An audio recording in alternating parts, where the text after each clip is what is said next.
Oh, malah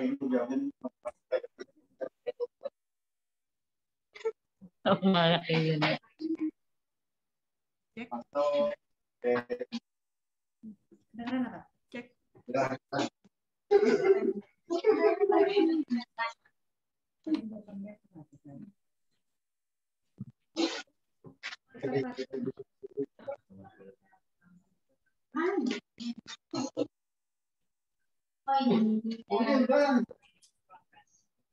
Tinggal kediaman aja kuliahnya. Siapa lah yang bendera nih? Bendera nih. Oke, sip. Assalamualaikum warahmatullahi wabarakatuh. Waalaikumsalam warahmatullahi wabarakatuh. Selamat pagi, salam sejahtera bagi kita semua. Yang terhormat, Wakil Rektor Bidang Kemahasiswaan dan Alumni Universitas Lambung Mangkurat, dalam hal ini diwakili oleh Koordinator Bagian Pengembangan Mahasiswa dan Alumni, Ibu Zuhra Zuraida SH. Yang kami hormati, Kepala Seksi Tindak Lanjut Unit Pelaksana Teknis Daerah Perlindungan Perempuan dan Anak Provinsi Kalimantan Selatan, Ibu Sri Ratna Marlini, SPSI MM. Yang kami hormati, Wakil Dekan Bidang Kemahasiswaan dan Alumni Fakultas Hukum Universitas Lambung Mangkurat, Ibu Dr. Hajah Erlina SHMH. Yang kami hormati, Subkoordinator Subbagian Minat Bakat Penalaran dan Informasi Kemahasiswaan, Ibu Diana Handayani SHUD. Yang kami hormati, adik-adik mahasiswa, para peserta webinar yang berbahagia. Puji dan syukur kita panjatkan kehadirat Allah Subhanahu wa Ta'ala atas limpahan rahmat dan karunia-Nya kita bisa bersama-sama berhadir dalam Zoom meeting pada hari ini. Salawat dan salam tak lupa juga kita haturkan untuk junjungan kita Nabi besar Muhammad Sallallahu Alaihi Wasallam serta untuk kerabat, sahabat dan pengikut beliau hingga akhir zaman. Bapak, Ibu, dan adik-adik mahasiswa yang berbahagia, selamat datang dan selamat bergabung kami ucapkan pada kegiatan kita pada hari ini, yaitu webinar program pembinaan mental kebangsaan dengan topik Kenali, Cegah, dan Laporkan Kekerasan Seksual Perundungan atau bullying di lingkungan kampus. Baiklah, untuk menghemat waktu kita, berikut kita dengarkan sambutan dan arahan dari Wakil Rektor Bidang Kemahasiswaan dan Alumni yang pada kesempatan kali ini diwakili oleh Koordinator Bagian Pengembangan Mahasiswa dan Alumni Universitas Lambung Mangkurat. Kepada Ibu Zuhra Zuraida, kami persilakan.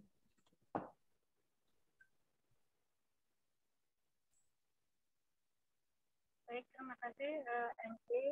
Assalamualaikum warahmatullahi wabarakatuh. Bisa didengar?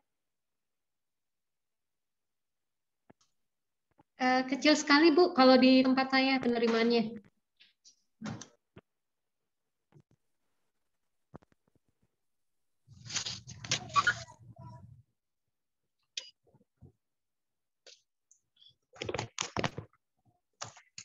Assalamualaikum.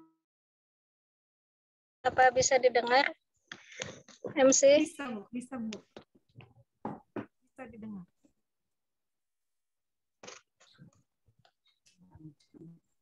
Silakan, Ibu. Bisa didengar, Bu Erlina? Bisa, Bu. Bisa, Bu. Bisa. Jelas. Iya. Assalamualaikum warahmatullahi wabarakatuh. Puji syukur kehadirat Allah Subhanahu wa Ta'ala, karena pada hari ini kita masih diberi usia dan kesehatan hingga bisa melaksanakan kegiatan hari ini. Salawat dan salam selalu tercurah kepada junjungan kita Nabi besar Muhammad Sallallahu Alaihi Wasallam. Mudah-mudahan kita semua mendapat syafaat beliau di yaumil akhir nanti. Amin. Pertama-tama Ulun menyampaikan permohonan maaf dari Bapak Wakil Rektor Bidang Kemahasiswaan dan Alumni karena pada hari ini beliau mewakili Pak Rektor untuk kegiatan Sumpah Dokter dan mewakilkan kepada kami untuk membuka kegiatan hari ini. Terima kasih sebelumnya kepada narasumber Ibu Sri Ratna yang berkenan hadir untuk memberikan materi hari ini. Mudah-mudahan adik-adik semua bisa memanfaatkan kegiatan ini dengan sebaik-baiknya. Karena sampai sekarang Bu Erlina kita masih ada mendapat laporan untuk mahasiswa yang masih ada ke arah pelecehan seksual, cuman tidak berani melapor. Nah, itu mungkin nanti adik-adik bisa diinteraksikan sama narasumber bagaimana untuk tindak lanjut dari hal-hal yang menyimpang tersebut. Mungkin itu aja dulu yang bisa kami sampaikan. Mudah-mudahan kegiatan ini bisa dimanfaatkan dengan sebaik-baiknya. Mohon adik-adik juga untuk lebih interaktif. Jadi jangan lagi sampai ada kegiatan yang menyimpang, tindakan yang menyimpang tapi tidak dilaporkan atau jadi jangan sampai apa yang dialami yang dianggap tidak wajar itu hanya akhirnya jadi cerita karena tidak bisa ditindaklanjuti. Itu aja dulu dari kami. Dengan mengucap Bismillahirrahmanirrahim, webinar Kenali, Cegah, dan Laporkan Kekerasan Seksual dan Perundungan di Lingkungan Kampus secara resmi ulun buka. Assalamualaikum warahmatullahi wabarakatuh. Waalaikumsalam warahmatullahi wabarakatuh. Terima kasih kami sampaikan kepada Ibu Zuhra Zuraida SH yang telah memberikan sambutan pada kesempatan. Dan sebelum kita memasuki acara utama, kita akan melakukan sesi foto bersama. Kami mohon kepada seluruh peserta webinar hari ini untuk bisa menghidupkan atau menyalakan kamera. Dan saya akan memandu kalian untuk melakukan foto bersama. Apakah sudah siap? Boleh dijawab?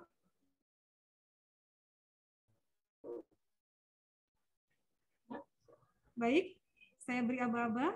1, 2, 3. Oke, kita ulangi lagi. Silakan bisa memberikan senyum terbaiknya. 1, 2, 3. Baik, yang terakhir ini saya berikan aba-aba untuk foto terakhir. 1, 2, 3. Baik, terima kasih kepada seluruh peserta. Demikian sesi foto bersama. Dan setelah ini langsung saja kita akan masuk pada pemaparan materi dan diskusi. Dan pada diskusi kali ini atau penyampaian materi kali ini akan dipandu oleh moderator, yaitu Ibu Dr. Hajah Erlina SHMH. Sebelumnya saya akan membacakan kurikulum vitae atau daftar riwayat hidup dari Ibu Dr. Hajah Erlina SHMH. Nama lengkap Dr. Hajah Erlina SHMH. Tempat tanggal lahir, rantau 2 Mei 1978. Pekerjaan, dosen Fakultas Hukum Universitas Lambung Mangkurat. Status sebagai PNS sejak Desember 2001 hingga sekarang. Kemudian jabatan sebagai lektor kepala dengan golongan 4A. Struktural sebagai wakil dekan 3 bidang kemahasiswaan dan alumni Fakultas Hukum Universitas Lambung Mangkurat untuk masa jabatan 2018-2022. Kemudian riwayat pendidikan S1 lulus tahun 2001 dan S2 lulus tahun 2007 di Fakultas Hukum Universitas Lambung Mangkurat. Kemudian S3 di Fakultas Hukum Universitas Islam Indonesia lulus tahun 2016. Nomor HP beliau 081251176047 dan email di erlina@ulm.ac.id. Mata kuliah yang beliau ajar yaitu Ilmu Negara, Teori Perundang-undangan, Perancangan Undang-Undang, Hukum Internasional, Hak Asasi Manusia, Hukum dan Kebijakan Publik, Hukum Pemerintahan Daerah, dan Hukum Agraria. Organisasi yang pernah diikuti, PAS FH-ULM, DPM FH-ULM, Jurnal Mahasiswa, LBH Nusantara, Walhi Kalsel, Sanksi Borneo, FWI Kalimantan, HMI, LKBH ULM, LKB HUWK, dan HMI. Fokus kajian beliau di perundang-undangan dan gender. Demikian daftar riwayat hidup dari Ibu Dr. Hajah Erlina SHMH. Dan untuk menghemat waktu kita, langsung saja untuk materi kali ini saya serahkan kepada moderator. Kepada Ibu Dr. Hajah Erlina SHMH, dipersilakan. Baik, terima kasih kepada MC. Suara Ibu bisa kedengaran? Bisa, Ibu. Ya, Bu. Baik, bismillahirrahmanirrahim. Assalamualaikum warahmatullahi wabarakatuh. Waalaikumsalam warahmatullahi wabarakatuh, Bu. Selamat pagi dan salam sejahtera untuk kita semua. Alhamdulillah pada pagi hari ini kita bisa berkumpul bersama dalam acara webinar dengan tema Kenali, Cegah, dan Laporkan Kekerasan Seksual dan Perundungan atau Bullying di Lingkungan Kampus. Yang saya hormati Ibu Juhra Juraida beserta jajaran di Kemahasiswaan Universitas Lambung Mangkurat, narasumber kita Ibu Sri. Mohon ditampilkan panitia biodata beliau. Adik-adik sekalian, undangan perwakilan dari UKM, dari BEM Universitas maupun dari BEM Fakultas, juga dari UKM-UKM yang ada di lingkungan universitas, maupun peserta lain, ya, mahasiswa-mahasiswa di lingkungan ULM maupun di luar ULM. Baik, narasumber kita pada pagi hari ini foto dan biodata singkat beliau. Nama beliau Ibu Sri Ratna Marlini, PSI, MM. Tempat tanggal lahir beliau di Banjarmasin, 19 Oktober 1971. Ini selamat ulang tahun ya, Bu. Ini baru berulang tahun sekitar seminggu, ya. Selamat ulang tahun, semoga panjang umur, sehat walafiat, sukses selalu. Beliau unit kerjanya di UPTD, PPA Provinsi Kalsel. Jabatan beliau sebagai Kasih Tindak Lanjut. Nah, adik-adik sekalian, peserta webinar ini pas sekali ya. Beliau ini dari segi keilmuan, praktis, teoritis, ini beliau menguasai terkait tema yang akan kita bahas pada hari ini. Ya, jadi harap disimak baik-baik dan manfaatkan waktu untuk diskusi nantinya. Alamat kantor beliau ini di Banjarmasin ya, Jalan Batu Tiban nomor 39 Mulawarman Banjarmasin. Nomor telepon kantor 0812 5308 8883. Nomor handphone beliau 0878 1623 3000. Nah, beliau akan memaparkan materi sesuai dengan tema kita pada hari ini, yakni kenali, cegah, dan laporkan kekerasan seksual dan perundungan di lingkungan kampus. Nah, tema ini sangat penting sekali adik-adik sekalian, mahasiswa di Universitas Lambung Mangkurat maupun barangkali ada juga yang hadir dari luar Universitas Lambung Mangkurat, karena ternyata kekerasan seksual dan bullying di lingkungan kampus itu tidak sekali dua kali terjadi. Kalau kita membaca laporannya, reportasenya dari Tirto, di sini disebutkan ada 174 penyintas dari 29 kota dan 79 perguruan tinggi di Indonesia. Nah, angka ini sangat mengerikan adik-adik sekalian. Dan tadi seperti yang disampaikan Bu Zuhra juga ketika sambutan di Universitas Lambung Mangkurat pun ternyata ada kejadian seperti ini. Dan saya sebagai WD3 Fakultas Hukum juga pernah beberapa kali menangani peristiwa kekerasan seksual ini. Nah, baik adik-adik sekalian, kekerasan seksual di lingkungan kampus ataupun perundungan terkadang sangat dilematis bagi si korban. Apalagi misalnya korbannya adalah seorang mahasiswa. Karena tentu ada persoalan relasi kuasa juga yang banyak berbicara di sini. Apalagi nanti ujung-ujungnya kemudian banyak pihak yang menyalahkan korban, gitu ya. Nah, ini akan dibahas tuntas oleh narasumber kita pada pagi hari ini. Kepada Bu Sri, dipersilahkan. Mungkin waktunya sekitar 45 menit sampai 1 jam untuk pemaparan ya Bu Sri. Baru kita lanjut diskusi. Ya, silakan Bu. Assalamualaikum warahmatullahi wabarakatuh. Terima kasih atas kesempatan yang diberikan untuk hari ini. Perkenalkan dulu, nama saya Sri Ratna Marini. Tema kita hari ini, terima kasih kepada Ibu Erlina dan Ibu Juhaida atas kesempatan yang diberikan untuk saya sebagai narasumbernya. Minta share screen sama itunya. Saya minta bisa sharing materinya. Sharing materinya untuk panitia. Siap Ibu.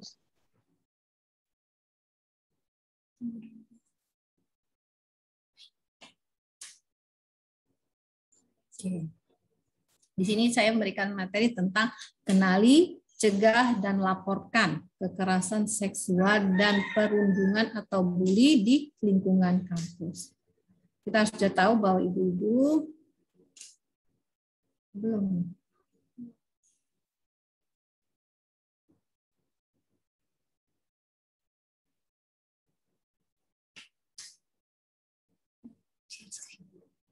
Oke.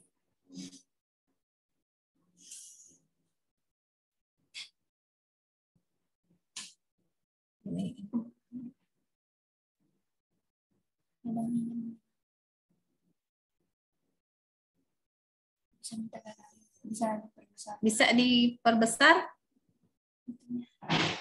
untuk PPT-nya atau cukup segini?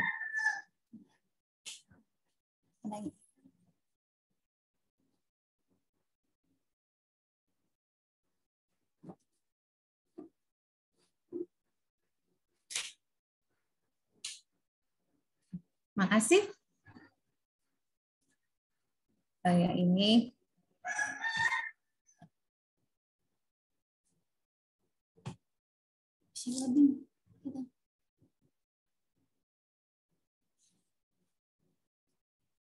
Biar ini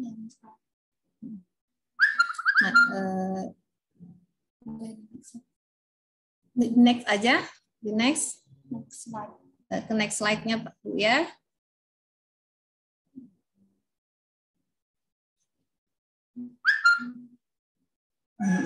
Apa itu sih kekerasan seksual? Perlu ketahui Bapak Ibu, adik-adik, anak-anak semua yang di webinar ini, kekerasan seksual. Kekerasan seksual itu adalah suatu tindakan, baik itu berupa ucapan berarti kita ngomong ya, verbal, ataupun perbuatan yang dilakukan oleh seseorang untuk menguasai orang korban, untuk menguasai atau memanipulasi orang lain serta membuatnya terlibat dalam aktivitas seksual yang tidak dikehendaki. Itu namanya kekerasan seksual. Kekerasan seksual itu bisa meliputi misal komentar seksual. Kadang ngomong yang bicara bahasa-bahasa yang porno. Baik secara langsung ya untuk ini maupun melalui pesan singkat. Kan zaman sekarang dengan kecanggihannya bisa menggunakan handphone, dengan melakukan chattingan, bisa melalui messenger, bisa melalui WA atau Instagram, banyak ya medsos yang lain, atau mengirim gambar dan video seksual. Jenis ini termasuk adalah pelanggaran hak asasi manusia. Itu adalah bentuk tindakan yang verbal. Ada juga yang dilakukan dengan tindakan atau perbuatan. Ya, jadi tindakan kekerasan itu ada verbal, ada non verbal. Non verbal adalah suatu tindakan. Tindakan kekerasan seksual dapat berupa pemerkosaan ya oleh orang asing atau juga oleh pemerkosaan dalam hubungan pernikahan karena tidak ada persetujuan dia melakukan hubungan suami istri atas paksaan, tidak ada persetujuan dari si korban, atau dari pasangannya, atau juga dari pacar. Ya, yang sering terjadi saat ini banyak sekali yang karena mereka terlalu dalam pacaran mereka, akhirnya akan terjadi seperti itu. Termasuk juga di sini adalah pelecehan seksual. Pelecehan seksual, terus juga, tunggu Bu, jangan terlalu cepat. Pelecehan seksual itu bisa pelecehan secara mental, bisa secara psikis, ya itu fisik juga, kemudian juga kekerasan seksual bisa terjadi, bisa juga pada pemaksaan pada tindakan aborsi pada seorang penyintas atau korban. Atau juga ya, untuk lebih sekarang lagi selain pada orang dewasa, pelecehan seksual juga sering terjadi pada anak. Lanjut ya. Ini ada 15 bentuk kekerasan seksual yang harus kita ketahui. Ini ya. Antara lain itu yang jelas pertama itu yang nyata sekali sering itu kekerasan seksual itu adalah pemerkosaan. Intimidasi seksual. Intimidasi seksual ini maksudnya adalah pemaksaan hubungan seksual pada pasangan. Maksud saya itu tadi itu memaksa itu tanpa persetujuan, tanpa ada ada simetrinya lah gitu. Atau juga kepada pacar melakukan atau menyentuh, misalnya menyentuh atau melakukan kontak seksual tanpa persetujuan. Itu termasuk dari intimidasi. Atau juga menyebarkan foto-foto yang seksi, foto-foto yang tidak baik lah menurut etika kita di dalam hal menggunakan handphone, atau video, menyebarkan video, melihatkan video, atau menyebarkan gambar-gambar porno, gambar-gambar organ seksual, atau juga menyebarkan foto telanjang kepada orang lain tanpa persetujuan yang bersangkutan. Itu salah satu termasuk dari intimidasi. Dan juga ya yang juga sering terjadi adalah pelecehan seksual. Pelecehan seksual itu misalnya kita tiba-tiba misalnya di dalam kampus, kita duduk sendiri, tiba-tiba ada yang memeluk dari belakang kita, terus juga meremas organ intim kita, itu kan salah satu pelecehan. Kemudian juga ada lagi yang keempat, itu eksploitasi seksual. Eksploitasi seksual ini misalnya mungkin tidak dianggap bahwa itu misalnya contoh pelacuran pada anak misalnya. Atau juga pornografi.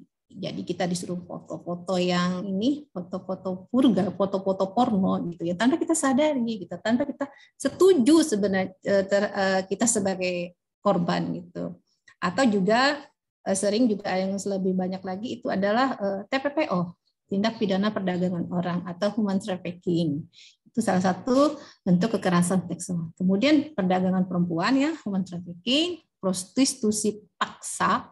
Maksudnya prostitusi paksa itu pokoknya dia harus bisa dengan pacar misalnya, isi pasangannya ini dia sudah terlalu dalam berpasangan dengan pacarnya, dan udah dah si laki-laki punya kuasa, ya akhirnya apa? Dia punya kuasa, dia bisa mengintimidasi, menindak kepada pacarnya untuk melakukan prostitusi, dan pasangannya yang sebagai pemberi informasi atau sebagai penyalurnya. Kemudian juga perbudakan seksual ini mungkin ya jadi seorang perempuan dikurung, dijadikan budak seksual seorang pelaku gitu. Atau juga pemaksaan perkawinan. Ini sering terjadi pemaksaan pernikahan, kemudian juga pemaksaan kehamilan. Kemudian pemaksaan aborsi, itu ada salah satu kekerasan juga. Terus juga pemaksaan kontrasepsi dan sterilisasi. Kemudian juga penyiksaan seksual. Misalnya ada pasangan, pacar atau pasangan suami istri, tapi dia suka dengan perilaku penyiksaan saat melakukan hubungan seksual gitu. Itu adalah satu kekerasan seksual sebenarnya. Atau juga menghukum tidak manusiawi dan bernuansa seksual. Kemudian ya ada 14 itu kontrol seksual. Jadi pokoknya dia kalau dikontrol itu pokoknya kalau dia pengen jalan-jalan gitu aja langsung. Kemudian ada juga yang ke-15 itu praktek tradisi bernuansa seksual yang membahayakan atau mendiskriminasi perempuan. Misalnya sunat pada anak bayi. Itu ada bentuk-bentuk kekerasan seksual. Lanjut, Panitia.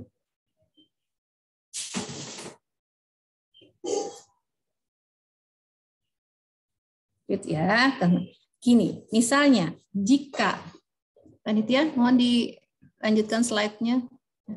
Ingat, jika kita punya teman yang menjadi korban kekerasan seksual, ingat ya, jika teman kita menjadi korban kekerasan seksual, ingat bahwa kita harusnya merangkul teman kita, kita ingatkan bahwa dia tidak berhak untuk diperlakukan seperti ini, atau maksudnya dilakukan pelecehan atau dilakukan menjadi korban kekerasan seksual. Terus juga kita jangan juga berpikiran bahwa korban yang salah, bahwa sebenarnya korban kita tidak boleh juga menjudge bahwa kamu sih yang salah. Kenapa kamu melakukan kekerasan? Kenapa kamu mau? Karena kamu misalnya berpakaian yang seksi. Kenapa kamu terlalu dalam banget mencintai seseorang? Kamu akhirnya pasrah kayak gitu. Banyak yang nanti kan di situ di saat orang itu terpuruk menjadi korban, terkadang itu kita jangan pernah berpikir korban yang salah. Kemudian juga jadi juga berikan bantuan kepada korban, misalnya tempat istirahat. Dia datang ke tempat kita misalnya sebagai teman atau sahabat yang baik, yang harus dia datang, dia tempat mengadu kita yang dipercaya, gitu. Dia tiba-tiba berikan tempat istirahat, tempat berlindung, dan hal-hal yang dibutuhkan korban. Terus juga berikan sikap yang menunjukkan empati, bukan simpati ya, empati, turut merasakan apa yang dirasakan si korban. Terus juga jadi dengan kita empati, kita mendengarkan, mendukung, dan mempercayai keterangan dari korban. Selain itu juga untuk kepentingan pelaporan, karena kita sebagai teman, kita akan mendengarkan mereka dia bercerita, kita juga harus menunjukkan bahwa ini kalau kita lapor, kita harus menunjukkan bukti-bukti. Jadi bantulah korban untuk mengumpulkan bukti-bukti atau mendokumentasikan sebanyak mungkin yang bisa kita nanti yang bisa kalian bisa bantu gitu. Misalnya memfoto luka lebam di mana saja, serta pesan teks yang dikirimkan pelaku melalui seluler korban. Chattingan-chattingannya itu bisa kalian screenshot, kalian simpan, kalian print sebagai bukti. Kemudian juga ingat waktunya kapan terjadi, tempatnya di mana, tanggalnya berapa, ada saksi tidaknya, serta bukti-bukti yang lain. Kita sebagai teman juga harus tahu, oh ini teman saya harus saya tolong, tapi saya harus menolong. Selain saya berempati dengan dia, saya juga harus mengumpulkan bukti-bukti bahwa ini loh yang harus saya pegang, inilah sebagai barang bukti bahwa saya nanti untuk bahan melapor. Lanjut.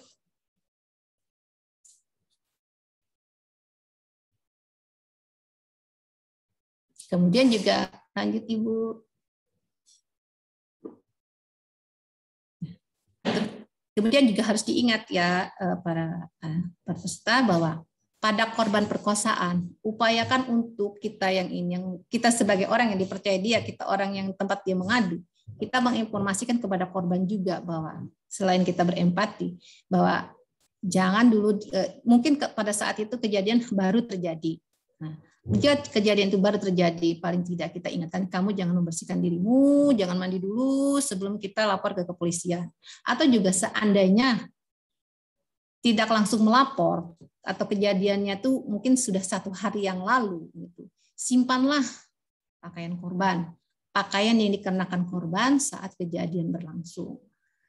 Masukkan di dalam kantong sebagai barang bukti. Selain juga tadi itu foto yang segala macam chattingan yang lainnya. Kemudian lanjut.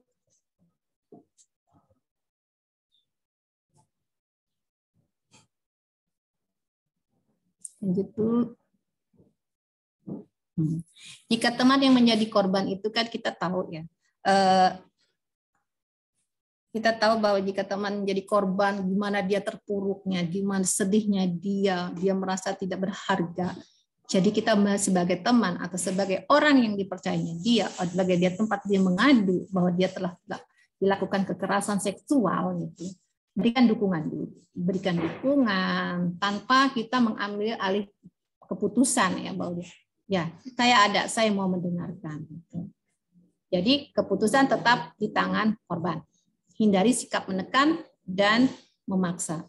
Jadi kalau misalnya kita datang, dia sebagai korban, sebagai penyintas, tiba-tiba datang kita, ya saya merasakan apa yang dirasakan Kal, kita ambil apa yang terbaik harus kita lakukan. Misalnya, aku mau duduk tenang dulu, menenangkan diri, kita tunggu waktunya. Kemudian juga saat korban melapor kepada kita atau bercerita kepada kita sebagai orang yang dipercaya dia, jaga privasinya korban dengan tidak menceritakan kejadian yang menimpa korban ke pihak lain tanpa ya atau karena baru dapat cerita kita langsung SMS-an sama teman yang karena teman karib gitu. Jangan pernah dilakukan hal seperti itu, apalagi itu akan mengganggu privasinya dia. Kemudian juga korban menceritakan kepada penimpa korban ke pihak lain tanpa persetujuan korban ya. Ingat, andai kita yang menjadi korban tentu tidak ingin peristiwa traumatik tersebut tersebar di publik atau tersebar kepada teman-teman yang lain. Kemudian juga dorong korban untuk mencari dukungan. Jadi dukungan dan bantuan bila memungkinkan dampingilah dia saat itu atau dampingi si korban itu, si penyintas itu bahwa ayo saya temani kamu kemana gitu. Kita mencari keadilan. Gitu. Saya mencari kita lapor ke kepolisian, kita lapor ke misalnya ada di sini namanya UPT PPA yang ada di kabupaten kota Banjarmasin maupun provinsi, katakan wilayah kita itu ada tempat namanya UPT di tempat perlindungan perempuan dan anak. Mungkin bisa kita minta layanan di sana atau kita mengadu apa yang harus saya lakukan. Lanjut Ibu. Ciri-ciri umum pelaku kekerasan. Ciri-ciri umum pelaku kekerasan ini ya, pelaku yang melakukan tindak kekerasan seksual tidak selalu dapat terdeteksi karena ketahuan dengan mudah ya. Kadang dia biasa aja berperilaku seperti biasa, hidup normal aja, aktivitas normal aja. Tetapi kebanyakan pelaku yang nampak hidup normal-normal saja dan kita pun tidak curiga bahwa dia itu ada seorang pelaku. Jadi mereka itu biasanya nampak berperilaku seperti orang normal. Jadi kita nggak tahu bahwa dia itu pelaku gitu, karena dia setelah habis melakukan melakukan tindak kekerasan itu, dia biasanya santai aja gitu, kayaknya nggak ada perasa bersalah gitu. Itu sering terjadi. Jadi dia hidup dengan dia bersih biasa aja gitu. Kemudian juga kerap juga pelaku kalau dia sudah menemukan korban, biasanya dia punya strategi. Dia menjerat. Menjerat itu maksudnya mengikat, memegang orang itu, misalnya dengan cara memanipulasi secara emosional. Misalnya dia tahu tuh korban lagi sedang misalnya pacarnya atau pasangannya atau orang lain, dia tahu sedang emosional banget, misalnya nilainya dia punya clash dengan teman atau orang tua atau dia sedang keadaan terpuruk. Nah, secara emosional, nah kan pelaku biasanya akan memanipulasi bahwa dia tuh orang yang merasa orang yang dibutuhkan dia. Gitu. Terus juga dia juga akan menciptakan kondisi di mana korban ketergantungan pada pelaku. Dia karena kan ya teman curhatnya dia sebagai turut mendengarkan, padahal di balik itu dia ada suatu keinginan untuk melakukan perbuatan yang tidak baik. Kemudian juga pelaku terkadang juga tidak sungkan. Ya, pelaku itu tidak, apalagi kita orang terdekat, kadang itu yang sering terjadi. Pelaku itu terkadang menghubungi korban, mengontek, mentelepon kayak gitu. Yang awalnya hanya telepon biasa, teleponnya yang biasanya ringan-ringan, tapi lama-lama dia akan mencoba untuk mendapatkan kepercayaannya. Jadi korban udah percaya nih, aduh senangnya diperhatikan orang ini, begitu baiknya orang ini kepada aku. Terus juga dia mencoba mendapatkan kepercayaan dari korban dengan kadang dia menggoda, merayu, atau memaksa korban ke dalam situasi di mana kekerasan seksual akan terjadi. Jadi dengan dia menghubungi, dia selalu dekat dengan si korban, gitu. Dia coba menggoda, merayu, dia merasa nyaman. Sebenarnya di balik itu ada sesuatu yang akan terjadi, gitu. Kemudian juga ya ciri-ciri umum pelaku ini, pelaku tidak segan ya membujuk, maksudnya membujuk rayu korban, memberikan hadiah yang bagi seorang korban itu, wow, baik sekali nih orang. Aku sangat diperhatikan. Aku sekarang jadi kayaknya selalu apa-apa aku selalu diinikan dia kayak gitu. Atau juga ada juga yang melakukan pengancaman dengan cara memaksa seorang secara fisik, misalnya masuk, tarik kayak gitu, atau pengancaman secara verbal gitu. Yang sering yang kita tidak tahu bahwa itu salah satu pengancaman juga. Pelaku juga terkadang menggunakan senjata tajam untuk memaksa korban. Itu yang di saat kita dalam keadaan terjepit seorang diri di dalam ruangan itu, kita tidak mampu berteriak kayak gitu. Kita tidak mampu lagi ngapa-ngapain gitu. Yaitu terkadang karena pelaku punya kuasa, dia punya power, akhirnya dia melakukan perbuatan seperti itu. Yang terkadang si korban juga karena kelemahannya, aku ini perempuan, dia lebih besar gitu ya, karena dirinya. Kemudian juga diingatkan bahwa ciri-ciri umumnya seperti itu. Sebenarnya kita kalau udah tahu orang dengan gelagat orang itu, tiba-tiba dia ngini, jangan takut gitu. Jangan takut sama pelaku kekerasan seksual. Kalau kita merasa dia sudah melakukan kekerasan secara verbal, kita jangan takut, baik pun di kampus atau di mana kayak gitu, atau teman dekat kita atau di lingkungan teman kelas kita gitu. Jangan takut untuk melapor. Kemana bisa mungkin di kampus mungkin ada satu tempat untuk melapor, untuk mengadu. Nah, atau juga karena mungkin kalau takut banget kita sebagai korban, misalnya malu, gitu. Nanti ketahuan, nanti jadi bahan gosip. Buka search, kemana aku harus mengadu. Nanti akan muncul situ nanti, misalnya seperti di Kalimantan Selatan ada namanya UPT PPA, di kabupaten kota juga ada. Di sanalah kalian kalau ingin privacy, kalian ingin korban bisa, saya ingin dirahasiakan, saya nggak mau ini tersebar gitu, tapi saya ingin bahwa saya nggak terima dilakukan seperti ini. Nanti dari UPT PPA akan ada tim melakukan pendampingan. Lanjut.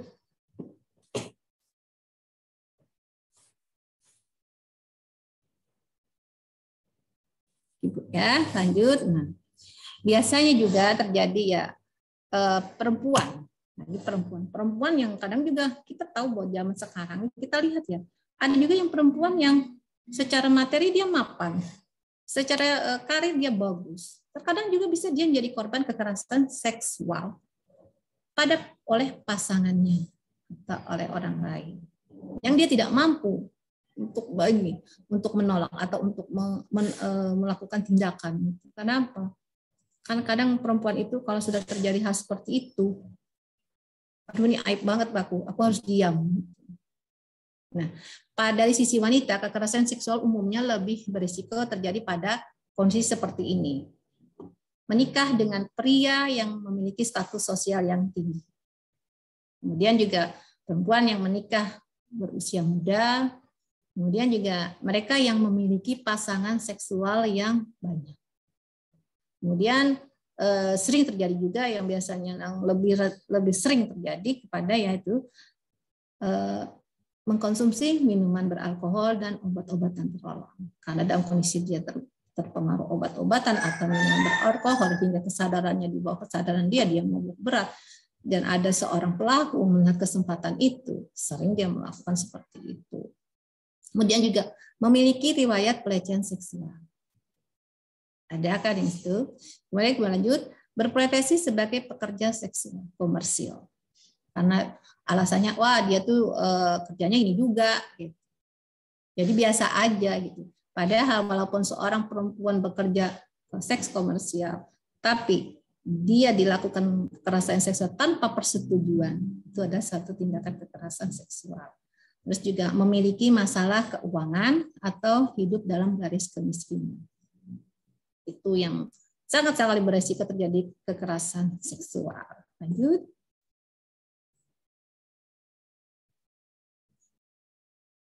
Cara menolong korban kekerasan. Ya, saat tadi ingat bahwa saat dia datang, pastikan dia datang, kita sebagai orang yang ingin menolong, itu berarti pastikan keselamatan korban. Jadi jangan tinggalkan dia sendirian. Segera hubungi polisi atau ambulan untuk kebutuhan, misalnya harus dia minta pertolongan secara medis. Nah, pastikan keselamatan korban, kemudian amankan barang bukti, misalnya seperti tadi pakaiannya, ya semua yang dia kenakan. Dan sebaiknya tidak membersihkan badan.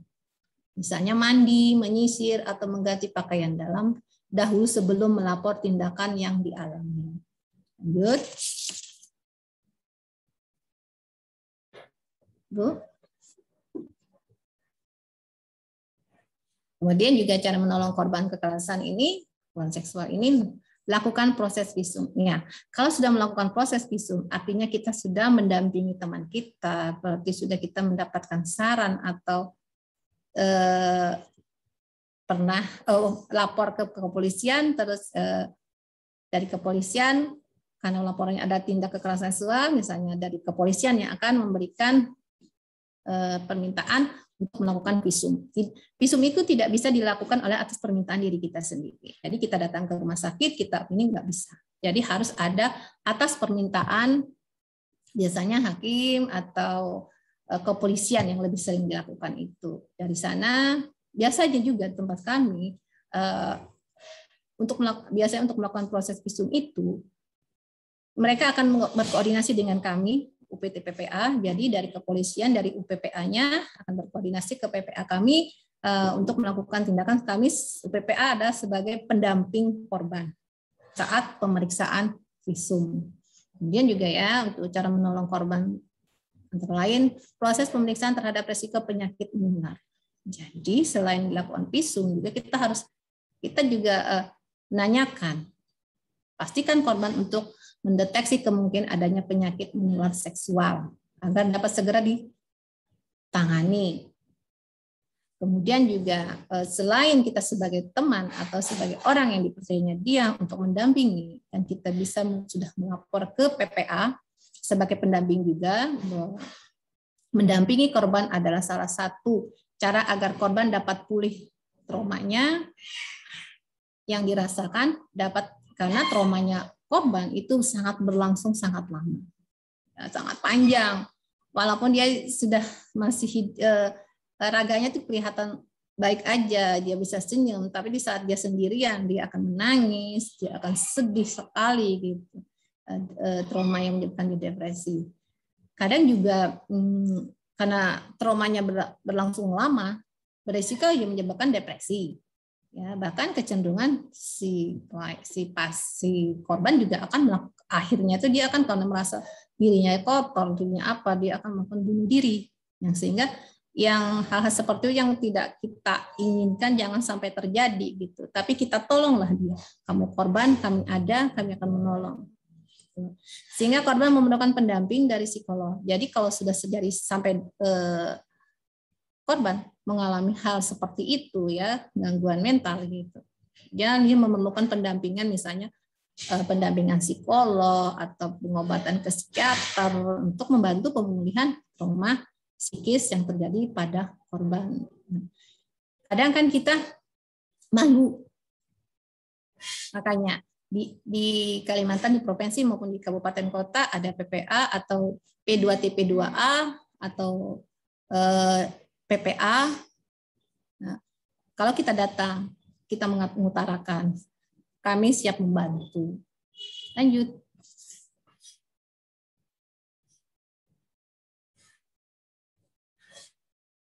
Ini cara mencegah menghadapi kekerasan seksual di lingkungan sekitar. Ada beberapa hal yang harus kita lakukan ya. Kita harus waspada dulu. Cara mencegahnya. Kita sebagai individu, walaupun kita berada di lingkungan masyarakat, kita harus waspada. Terutama kita saat berada di tempat publik, misalnya di tempat umum. Kadang itu kita karena tempat umum banyak orang, apalagi misalnya rapat berjalan gitu, ada kadang pelecehan seksual yang sering terjadi, misalnya pantatnya diremas atau tiba-tiba ada yang dari samping diri kita itu tiba-tiba dia meremas payudara kita kayak gitu. Yang kadang kita tuh tidak waspada, tapi kalau kita waspada, wah ini kayaknya padatnya semua laki-laki, aku harus menghindar, menjauh dari tempat zona yang tidak nyaman ini gitu. Termasuk juga kadang ada di kendaraan umum, di angkot. Kemudian cara-cara mencegah, bekali diri dengan misalnya sekarang kan zamannya ada orang jualan itu semprotan merica atau alat pembela diri lainnya kayak setrum listrik gitu yang kita punya. Tetapi memang untuk itu tuh itu kita menjaga diri. Tetapi kalau kita berada di lingkungan yang kita terlalu waspada, kita bisa menjaga diri.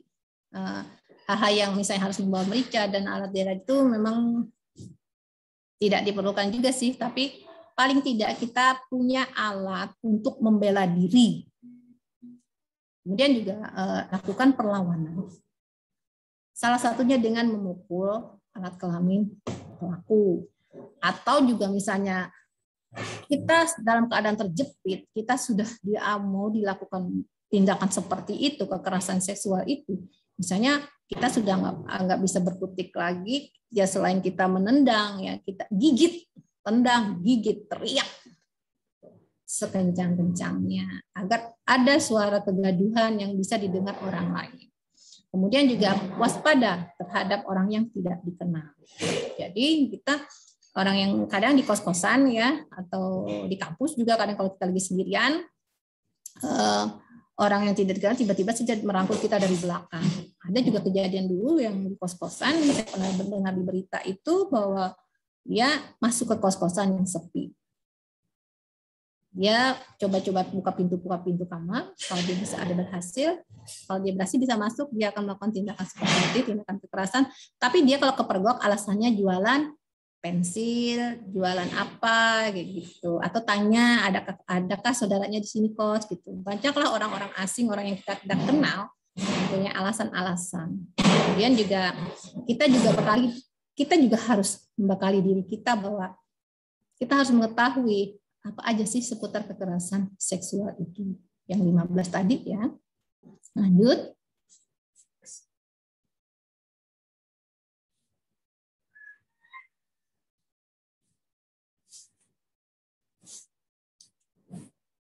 Lanjut, Bu.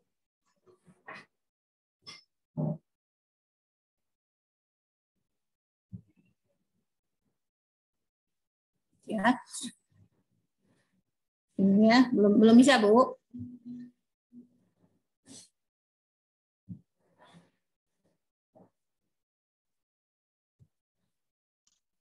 Bu Diana. Tolong, Ibu. Kemudian juga ada ya. Makasih.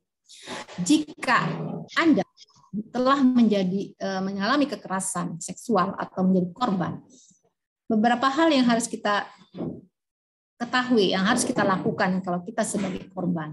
Pertama adalah jangan pernah menyalahkan diri. Kenapa aku, apa yang harus aku, kenapa aku pasrah, kenapa aku mau diberi. Jangan pernah menyalahkan diri. Kalau kita menyalahkan diri itu akan tidak menyelesaikan masalah, tidak akan menjerat pelaku. Kemudian juga jangan langsung saat kejadian, jangan langsung membersihkan anggota tubuh setelah kejadian. Tetapi kadang saya tahu, saya juga pernah melihat bahwa dan pernah mendampingi para korban juga, kadang saya merasa kotor, saya nggak ada ininya, saya jijik karena saya disentuh oleh orang-orang laki yang tidak saya kenal, saya dipaksa, gitu. Saya merasa diri saya kotor sekali. Gitu. Ya, memang apa yang dirasakan korban, kita berempati bahwa iya, saya tahu apapun yang kau rasakan, tapi jangan paling tidak ada bukti. Kemudian juga kumpulkan barang-barang yang bisa menjadi alat bukti, ya kan? Segera lapor kalau kita punya keberanian, segera lapor, minta pendampingan ke pihak berwajib. Kemudian juga datang ke layanan perlindungan perempuan dan anak seperti saya jelaskan tadi. Kemudian juga datang ke layanan kesehatan dan layanan kekerasan seksual KPAI misalnya. Maksudnya di sini datang kalau di UPT PPA, jika korban datang melapor, dia mengadu dan dia mintanya pendampingan untuk melakukan ini, dan kami biasanya selalu berkoordinasi dengan kepolisian untuk melakukan visum. Saat itu orang si korban mungkin merasa dirinya bersalah, dia akan mengalami depresi. Kami akan melakukan pendampingan untuk pemeriksaan psikologi. Terus juga misalnya dia tidak bisa tidur, merasa terganggu tidurnya, kadang orang depresi ini dia nggak mau makan, tubuhnya turun, dia tidak mau lagi merawat diri karena merasanya dirinya salah, tidurnya selalu bermimpi buruk, banyak melamunnya. Datang ke tempat kami bantu ke PPA, UPT PPA. Kemudian juga sebagai korban, carilah dukungan orang terdekat. Ya, tadi misalnya kalau kita sebagai teman melihat kejadian teman kita seperti itu, kita memberikan dukungan. Apa yang harus kita lakukan?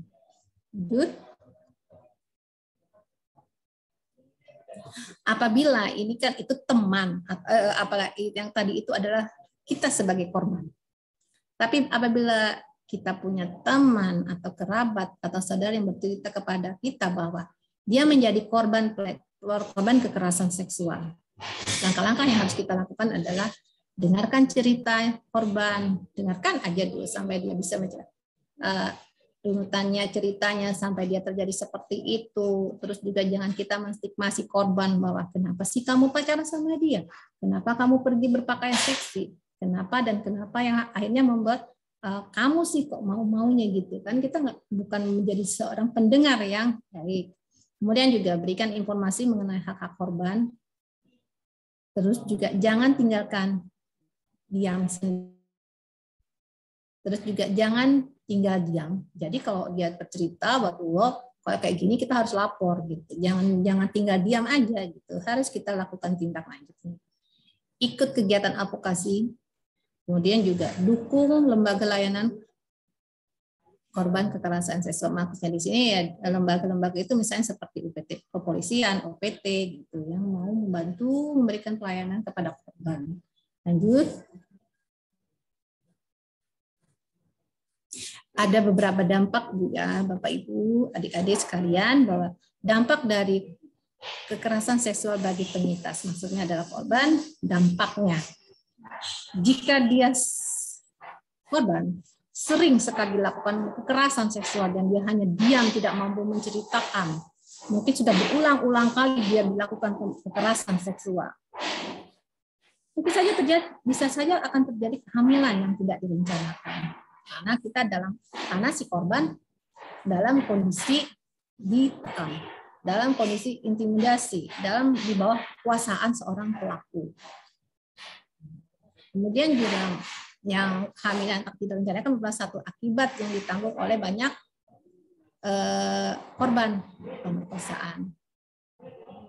Kadang juga karena dia hamil, kadang itu oleh masyarakat bahwa dia harus mempertahankan kehamilannya, atau juga terkadang dia akhirnya melakukan aborsi ilegal yang bisa membahayakan nyawanya tanpa sepengetahuan orang-orang, karena dia itu ada seorang korban dari kekerasan seksual.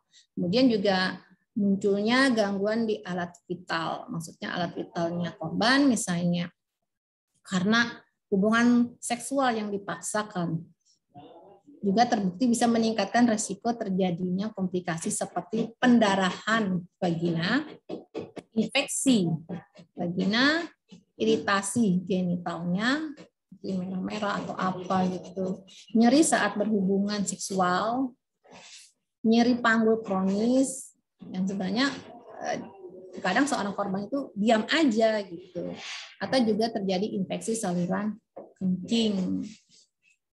Kemudian juga dampak kekerasan seksual, apalagi yang tadi saya bilang mengatakan bahwa sering terjadi pada korban yang berkali-kali. Mungkin saja dia tidak mengetahui bahwa si pelaku adalah memiliki penyakit yang menular. Akhirnya dia terinfeksi infeksi menular seksual yang tidak diketahui. Misalnya salah satunya infeksi menular seksual lebih bahaya yang bisa ditularkan akibat kekerasan seksual, misalnya ada infeksi HIV/AIDS itu. Kemudian juga gangguan kesehatan mental. Gangguan kesehatan mental ini sangat sekali menguras keadaan si korban. Setelah mengalami kekerasan seksual, para penyintas atau korban bisa merasa bahwa tubuh mereka bukan miliknya sendiri. Seringkali mereka merasa bersalah, ya kan, atas hal-hal yang terjadi, gitu. Merasa malu, terus tergiang-giang akan kejadian tersebut, membuat dia traumatik, gitu kan.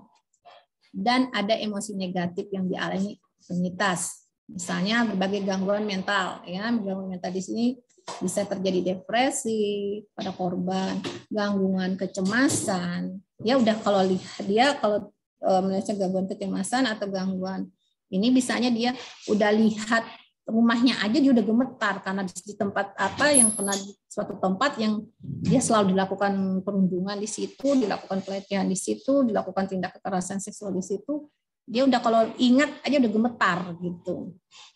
Atau juga dia mengalami post traumatic stress disorder ya, akibat dari kejadian itu dia melakukan kekerasan, kemudian juga bisa orang itu si korban mengalami gangguan kepribadian gitu. Atau punya masalah untuk membentuk kedekatan yang baik dengan orang lain, misalnya kecanduan alkohol dan obat-obatan terlarang.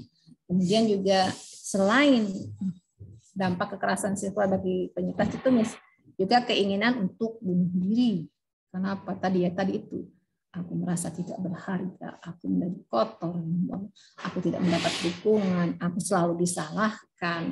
Walaupun dia merasa bahwa kenapa orang ini tidak peduli dengan diriku, gitu. Aku harus minta tolong kemana, apa yang harus kulakukan. Banyak sih yang itu akhirnya muncullah keinginan untuk bunuh diri. Kenapa aku jadi seperti ini? Kemudian juga dampak kekerasan seksual bagi para penyintas adalah dikucilkan dari lingkungan sosial. Maksudnya dikucilkan dari lingkungan sosial dunia. Banyak kalimat-kalimat yang menyalahkan korban. Misalnya, membuat korban merasa kekerasan seksual dia merasa malu dan dikucilkan dari lingkungan.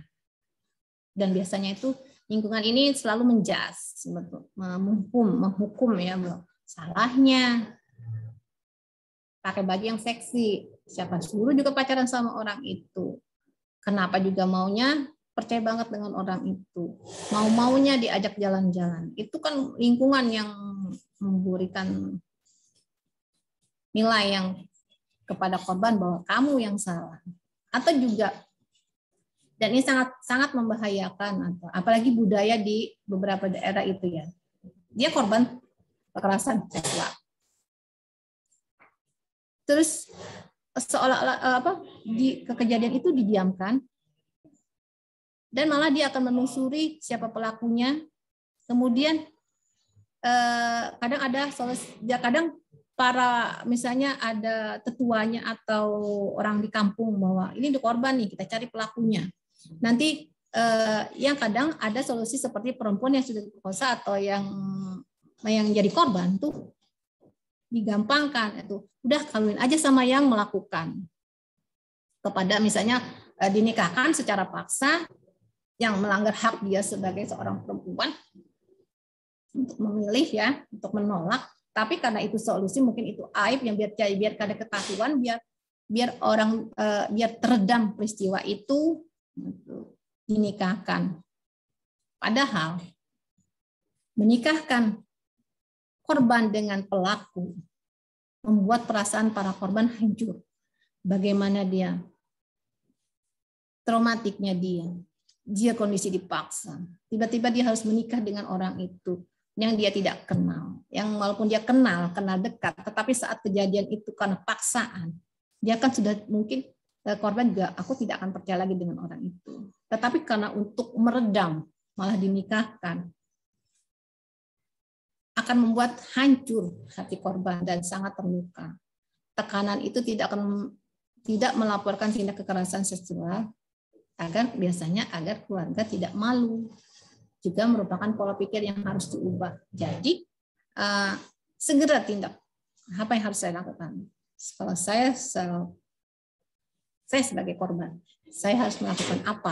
Bukannya dinikahkan, dipaksa seperti itu. Itu dampaknya banget, sangat berat bagi korban.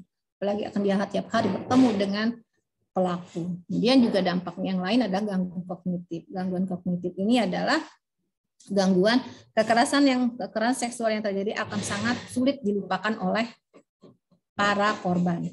Jadi kejadian yang mereka alami itu, ya kekerasan seksual yang terjadi pada korban itu sangat sekali mengganggu, sangat sekali sulit untuk dilupakan oleh para penyintas. Mereka biasanya akan terus berpikir, kenapa harus aku yang terjadi pada aku? Jadi dia akan berpikir terusnya, akan sangat mengganggu kognitifnya dia. Apa yang harus bisa ia lakukan untuk menghindari kekerasan itu, walaupun kejadiannya sudah terjadi, tapi dia akan berpikir seharusnya aku kan begini, harusnya aku begini, dalam lamunan dirinya sendiri seorang diri. Jadi proses berpikir aja, harusnya kayak gini, harusnya aku melawan, tapi kan sudah kejadian, kan dia berpikir tapi berpikir yang tidak menyelesaikan solusi, tidak menyelesaikan masalah. Kadang juga karena dia terlalu berpikiran keras, dia diam di rumah, mengurung diri di kamar gitu. Sekarang juga kadang para penyintas seringkali bermimpi buruk jadinya. Ya mimpi buruk, dia kadang ngigau, ya menangis di malam hari gitu. Terus juga ada memikir berbagai fantasi di kepalanya. Kayak apa sih aku harusnya gini? Tapi dia tidak bisa bertindak, cuman berpikir, memikirkan gitu, yang membuat fisiknya semakin lemah. Jadi juga kalau terus berpikir tidak mau melakukan apapun, misalnya juga dia tidak mau terbuka dengan orang di sekitarnya atau kepada orang yang dia percaya, itu bisa berujung kepada bahwa dia mengalami gangguan makan, perubahan fisiknya. Tiba-tiba dia kalau diajak ngomong lamun, bengong aja gitu, karena dia tidak mau terbuka dengan keadaan dia. Hingga terkadang juga dia menggunakan obat-obatan terlarang. Lanjut. Sekarang ada bullying. Nah, bullying itu juga sering terjadi di kampus ya. Selain terjadi kekerasan seksual bullying. Bullying itu batasan bullying itu kelihatan sebenarnya bullying itu adalah perilaku agresif yang dilakukan berulang-ulang oleh seseorang atau kelompok yang memiliki kekuasaan atau kuasa terhadap orang lain yang lebih lemah. Karena tujuannya adalah untuk menyakiti orang tersebut. Contoh ya, sering sekali kita dengar ya bullying lewat verbal. Bullying itu bisa fisik, bisa verbal. Yang verbal yang sering banyak sekali terjadi. Ya, yang tanpa kita sadari, misalnya kita memaki-maki orang, tiba-tiba aja kita maki-maki orang. Atau tiba-tiba kita menghina orang itu, dasar orang ini bla bla bla bla gitu. Atau menjuliti, menjuliti maksudnya itu tiba-tiba kita jutek aja sama orang gitu. Atau tiba-tiba kita meneriaki orang itu di jalan sendiri, dia kesendiriannya tiba-tiba diteriaki, wah apa ngomong apa gitu. Atau juga mempermalukan di depan umum. Nah, ini sering sekali terjadi. Menuduh, atau juga orang itu lewat terus disorakin. Kalau dalam lomba nggak apa-apa, jadi support ya. Tapi kalau tiba-tiba kita lewat, tiba-tiba teman-teman yang lain yang di kelompok yang lain yang punya kuasa itu tiba-tiba menyoraki yang bikin orang itu malu, tonton orang. Dia merasa rendah dirinya. Atau juga kadang kita dilakukan juga contoh bully verbal itu menebarkan gosip gini-gini. Ya, misalnya itu salah satu bully yang sering terjadi. Bully ini juga ada sebenarnya 7 hal yang bisa kita lakukan untuk mencegah terjadinya bullying. Ya, ingat 7 hal yang harus kita lakukan agar tidak terjadi bullying pada diri kita. Misalnya dengan tunjukkan prestasi kita. Jadi kalau kita kuliah kita mampu tepat waktu, kita menyelesaikan tugas tepat waktu, untuk nilai hasilnya itu kan tergantung kapasitas kemampuan kecerdasan kita, tapi tunjukkan prestasi. Saya juga bisa seperti itu. Jalin pertemanan dengan banyak orang. Jadi jangan menyendiri, yang menjadi kesempatan pada orang-orang yang berkuasa atau sekelompok orang yang punya kuasa untuk melakukan tindakan agresif. Kemudian juga tumbuhkan rasa percaya diri. Tumbuhkan rasa percaya diri, misalnya, aku juga mampu, atau kondisi fisik kita yang tidak sempurna, tapi kita, inilah saya. Saya percaya diri dengan keadaan diri saya. Kemudian juga tidak terpancing untuk melawan. Kadang kan kita disoraki, dipermalukan di depan umum. Tiba-tiba emosi kita ini kan rasanya malu tuh, diteriakin kayak gitu. Tiba-tiba kita datang nampar atau apa, terjadi tindakan yang tidak diharapkan. Itu jangan sampai terjadi. Pokoknya jangan sampai kita terpancing hal-hal untuk melawan. Jadikan juga bully ya sebagai penyemangat untuk sukses. Jadi wah, kamu nih dasar kada kawa jua, jadi ini kada mampu. Ya. Tunjukkan saya mampu. Saya juga bisa jadi orang yang sukses. Saya juga akan mampu menyelesaikan tepat waktu kuliah saya. Saya juga mampu menyelesaikan tugas-tugas akhir saya sesuai dengan diharapkan oleh orang tua dan harapan saya. Kemudian juga jangan menunjukkan sikap takut atau sedih.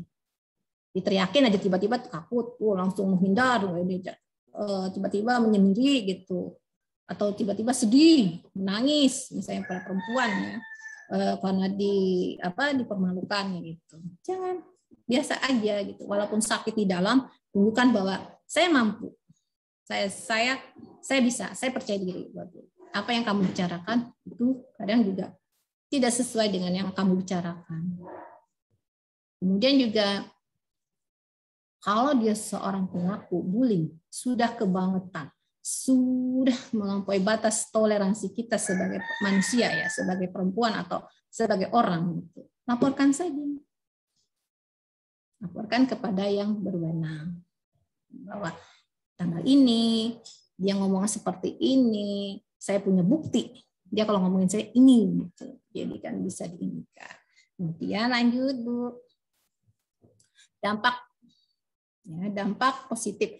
Bullying ini juga ada dampak negatif dan dampak positifnya. Ya, dampak positifnya itu yang untuk korban bullying ini orang yang positif ya, di dampak positifnya dulu saya ceritakan di sini bahwa orang yang sering dibully tapi dia merasa bahwa dirinya mampu menyelesaikan masalah apapun yang dibicarakan orang, apa yang digosipkan orang itu tidak benar tentang diriku misalnya. Dia akan merasa bahwa para korban terdorong untuk menjadi kuat.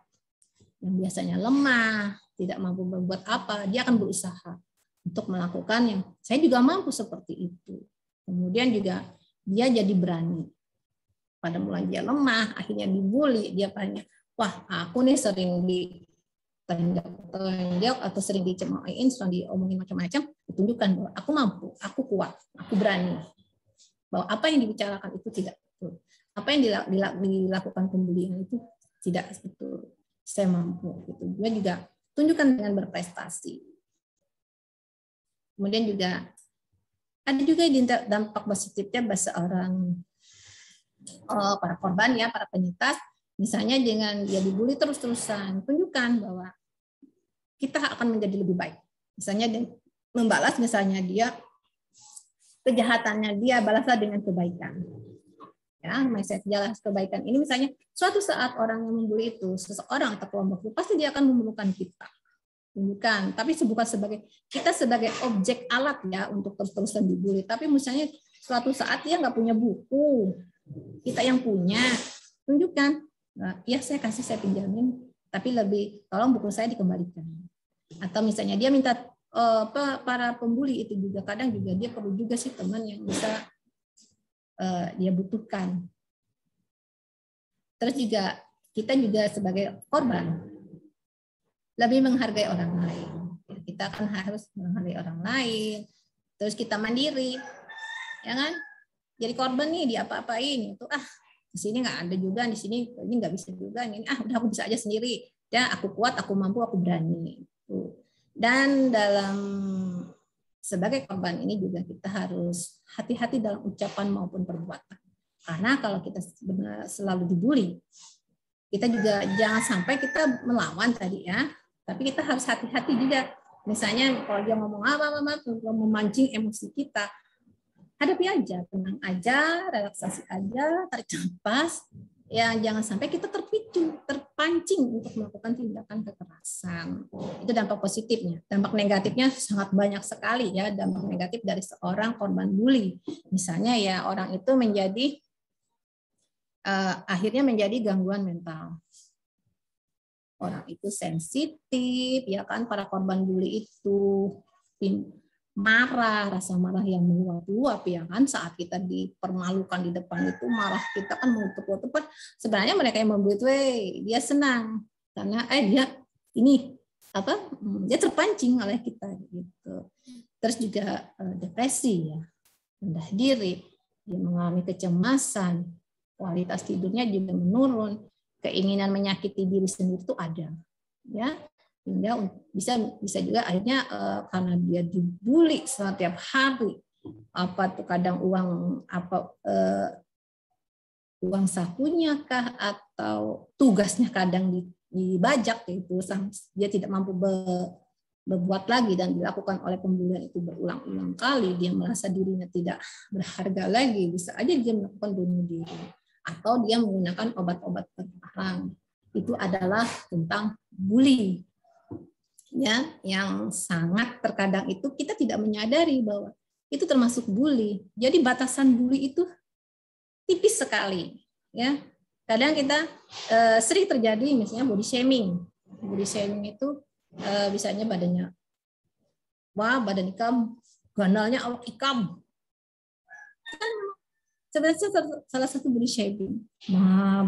Mama punya ikam, ganalnya ikam ya. Ya pokoknya yang memang adanya orang itu seperti itu, gak usah diomongin juga udah tahu bahwa orangnya seperti itu. Atau tiba-tiba orang itu lihat ngomongin yang memang aku memiliki kekurangan, gitu.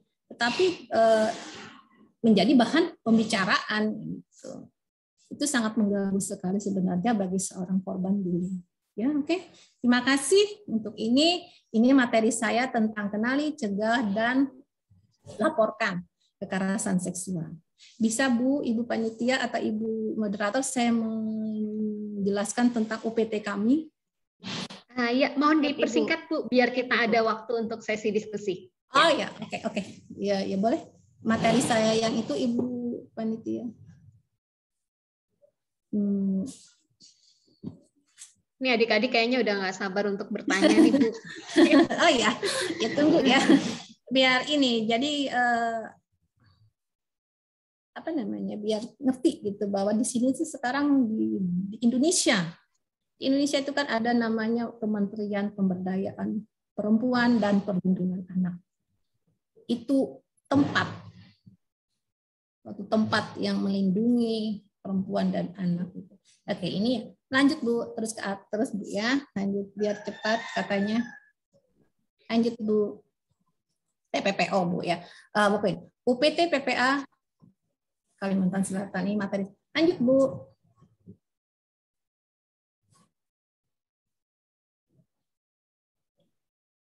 Nah, ini dasar hukumnya Bu ya, dasar hukum perlindungan perempuan dan anak. Mungkin juga Ibu sudah mengerti atau yang lainnya sudah tahu ya. Perlindungan dasar hukumnya udah tahu semua, pasti sudah bisa menyimak juga, mungkin dibacanya aja nanti ya dari ininya.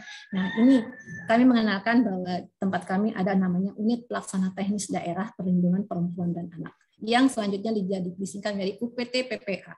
Tugas kami adalah melaksanakan kegiatan teknis operasional di wilayah kerja, ya, memberikan layanan bagi perempuan dan anak yang mengalami kekerasan, diskriminasi, perlindungan khusus, dan masalah lainnya. Lanjut.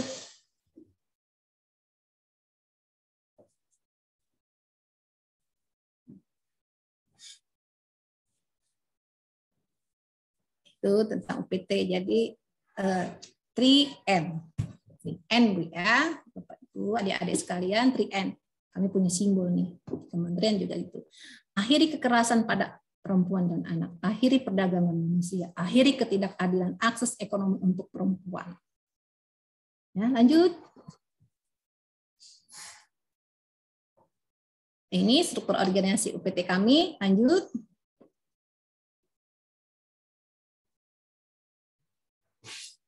Lanjut Bu ya, di situ ada kepala UPT, ada Kasubag ini. Nah, peraturan jadi tentang UPT kami. Jadi pada pasal 5 tentang perlindungan perempuan dan anak itu di PPA ini menyebutkan bahwa fungsi layanan UPT kami itu yaitu menerima pengaduan masyarakat.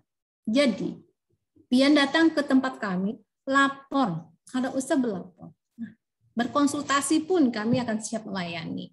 Jadi kami mendengar pelaporan atau pengaduan dari klien, dari korban, kemudian setelah jika ada persetujuan dari korban bahwa kami akan melakukan tindak lanjut, misalnya penjangkauan terhadap korban. Jadi korban nih kami bantu. Kemudian juga jika keinginan dari korban apa, misalnya dia keinginan untuk pendampingan atau keinginan misalnya contoh sering yang kami tangani adalah kasus-kasus ya perebutan hak asuh anak atau ya itu ya, saya mau mediasi. Kami akan memfasilitasi. Kami juga punya mediator yang bersertifikat. Atau juga korban maunya saya minta pendampingan kesehatan, minta pendampingan untuk pemeriksaan psikologis, atau minta pendampingan konsultasi hukum. Kami siap. Dan semua itu adalah pelayanan kami dalam bentuk gratis. Lanjut.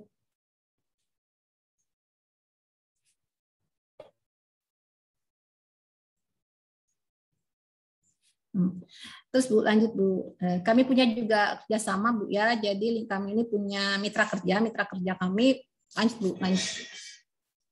Mitra kerja kami ke seluruh badan banyak sekali. Kami juga sudah bekerja sama dengan beberapa buah rumah sakit negeri di Banjarmasin. Juga ada lembaga psikologi yang tempat kami bekerja sama biasanya di IPK. Kalau di rumah sakit misalnya orang itu perlu pendampingan untuk pemeriksaan korban, untuk pemeriksaan psikiater, kandungan, penyakit dalam atau yang lainnya, gitu. Kami siap mendampingi. Lanjut Bu. Jadi ingat kalau kekerasan itu terjadi bisa pada fisik. Lanjut Bu ya, lanjut aja. Kekerasan bisa terjadi pada fisik, pada psikis, seksual. Ya, bisa juga kekerasan yang TPPO, bisa juga eksploitasi atau juga penelantaran. Penelantaran itu banyak sekali hal-halnya. Kalau kalian ingin lebih tahu lagi lah. Nanti kalau didiskusi mungkin Bu ya. Ini tempat kerja kami kerjasama. Saya ke ULIN, Ansal, Samli, dan IPK Kalimantan Selatan. Oke, lanjut Bu. Pendampingan kami udah lanjut terus Bu. Biasanya juga kami melakukan pendampingan itu pendampingan kesehatan, hukum dan segala macamnya itu ya. Lanjut Bu ya.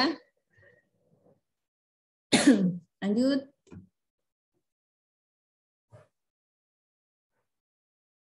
Lanjut Bu ya. Oke.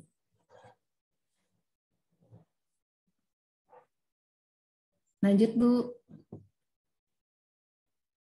Ini proses awal dari tempat kerja kami Bu ya, adik-adik ya, anak-anak sekalian.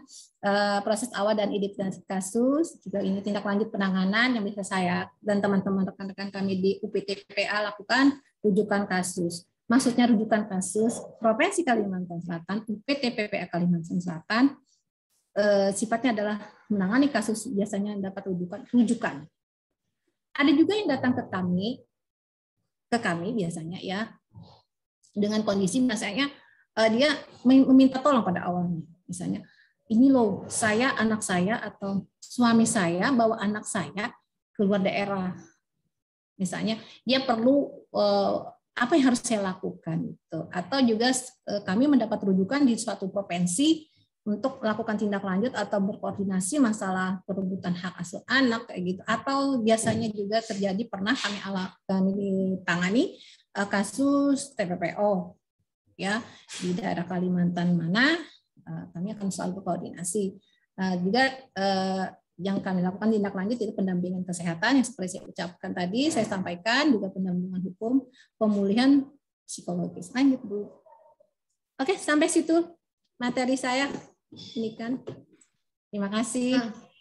Baik, tepuk tangan untuk narasumber kita hari ini ya. Baik, Peserta webinar sekalian, tadi Bu Sri Ratna Marlini sudah panjang lebar menjelaskan baik terkait dengan kekerasan seksual maupun juga terkait dengan bullying. Entah itu ketika adik-adik sekalian misalnya menjadi korban ya, ataupun menjadi saksi atau menjadi rekan dari si korban gitu. Tapi tentunya harapannya pencegahan yang harus lebih dulu dilakukan. Ya. Ini ada sekitar 30 menit adik-adik sekalian untuk sesi tanya jawab. Silahkan jika ada yang ingin bertanya bisa raise hand atau langsung unmute. Sebutkan nama dan dari fakultas mana serta isi pertanyaannya. Silakan adik-adik sekalian.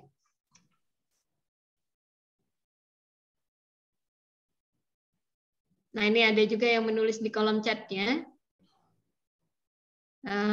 Baik, Ibu bacakan dulu. Assalamualaikum. Saya Suci Pajriakti dari Himpunan Mahasiswa Pendidikan Ilmu Komputer. Umumnya kita mengetahui pelecehan seksual seringkali terjadi membuat seorang korban menjadi trauma. Nah, tadi juga sudah dijelaskan oleh narasumber kita. Lalu bagaimana halnya yang terjadi dengan korban pelecehan seksual kemudian menjadi pelaku pelecehan seksual? Ini barangkali dampak ikutan ya Bu Sri. Itu awalnya menjadi korban namun kemudian dia menjadi pelaku. Nah, sebenarnya faktor apa saja yang menyebabkan korban bisa menjadi pelaku?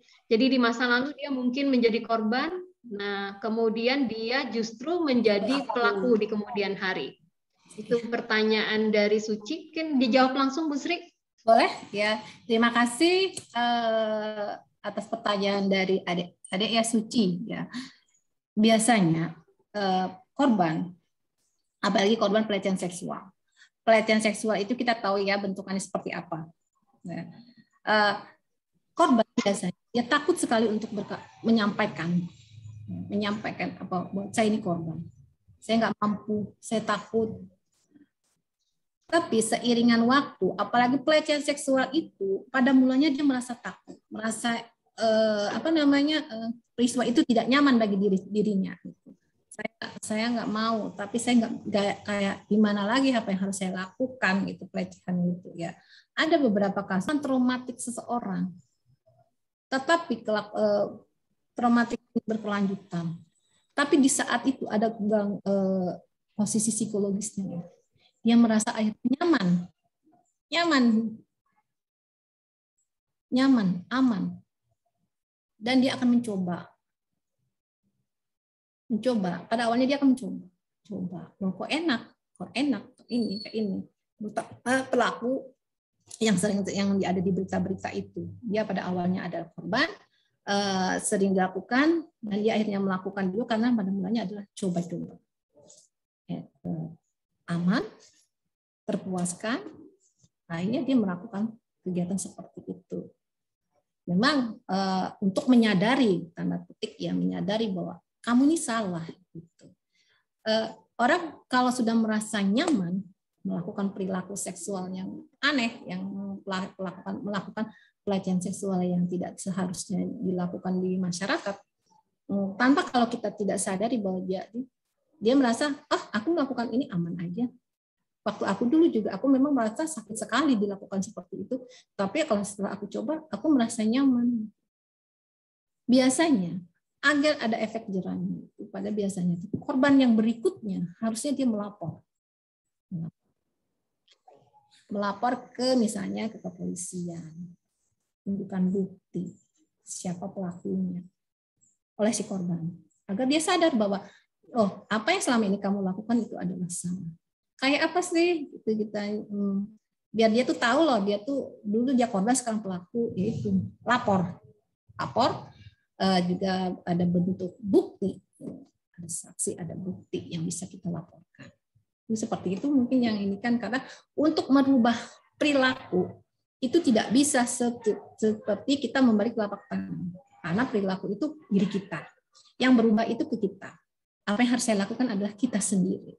Jadi kalau si pelaku, yang korban jadi pelaku, karena dia menyadar, dia tahu bahwa dia merasa nyaman dan dia melakukan terus, aman-aman aja, makanya ada efeknya itu. Dia harus ditangkap atau dia itu harus dilaporkan kepada yang berwenang untuk mencegah agar tidak ada lagi terjadi korban-korban berikutnya. Oke, lagi Bu. Ya, silakan. Kalau ada yang mau bertanya secara langsung, ini di kolom chat ada beberapa pertanyaan. Tapi kalau ada yang mau bertanya langsung, silahkan di-unmute, adik-adik. Oke, ini ada aja Bu. Ada pertanyaan dari Muhammad Rifai. Dia bertanya, ketika ada korban kekerasan dalam kondisi korban melawan, pada akhirnya korban yang dilaporkan oleh pelaku. Apakah ada pembelaan dalam hal ini, Bu? Menurut pendapat Ibu bagaimana dan minta pendapat Ibu? Korban ngelawan, tiba-tiba dilaporkan. Gini, biasanya juga kami sering seperti itu menangani. Jadi dia datang, tiba-tiba dia dilaporin ke kepolisian. Alasannya, ini tanpa memandang ya, laki atau perempuan. Yang datang kayak kasus kami kemarin itu, dia datang, dia pada mulanya adalah seorang perempuan, atau seseorang lah. Dia merasa sebagai kenapa saya ini korban, kenapa saya dilaporkan ke kepolisian? Saya harus berbuat apa yang harus saya lakukan? Saya tanya, kamu punya bukti nggak bahwa kamu itu sebagai korban? Kalau kamu punya bukti misalnya dari chattingan, ada saksi yang melihat, gitu, kami akan mendampingi bahwa ini loh yang sebenarnya dari hasil asesmen kami bahwa si orang ini benar-benar menjadi korban. Yang penting adalah ada bukti. Ya, ada bukti yang bisa kita tunjukkan kepada yang berwenang bahwa sebenarnya ceritanya ada gini. Memang proses yang kita menjelaskan kita itu memang akan ada namanya perdebatan lah. Waktu kadang dibalikkan ke fakta itu. Kamu sih yang menggoda, kamu sih begini. Kamu yang melakukannya ya, kamu yang menggoda dia, makanya dia tergoda. Kadang kan si perempuan atau si korban, saya sebenarnya tidak tahu bahwa saya itu, apakah saya salah berpakaian seperti ini, apakah saya salah, saya berteman dengan dia pada awalnya. Gitu. Saya tidak tahu bahwa di balik itu dia akan melakukan perilaku yang tidak sesuai dengan saya harapkan. Makanya pelaku dia akan bersikap seperti dia orang pada umumnya normal. Nanti di suatu saat dia ingin menjebak, ya, dia akan melakukan cara dia. Jadi kalau misalnya si korban malah dilaporkan, kami siap mendampingi. Itu ya pada Muhammad Rifai. Jadi dia tanya lagi, ini ada Wiliati dari Fakultas Hukum. Poin-poin yang dilakukan untuk mencegah bullying. Bagaimana Bu jika seseorang ini adalah orang yang sulit untuk beradaptasi dan berteman dengan orang lain? Apakah di sini kita harus mencari teman yang banyak atau mau memiliki teman agar kita merasa nyaman? Kemudian untuk tidak terpancing melawan, apakah ada cara lain yang harus dilakukan menghadapi bullying tersebut?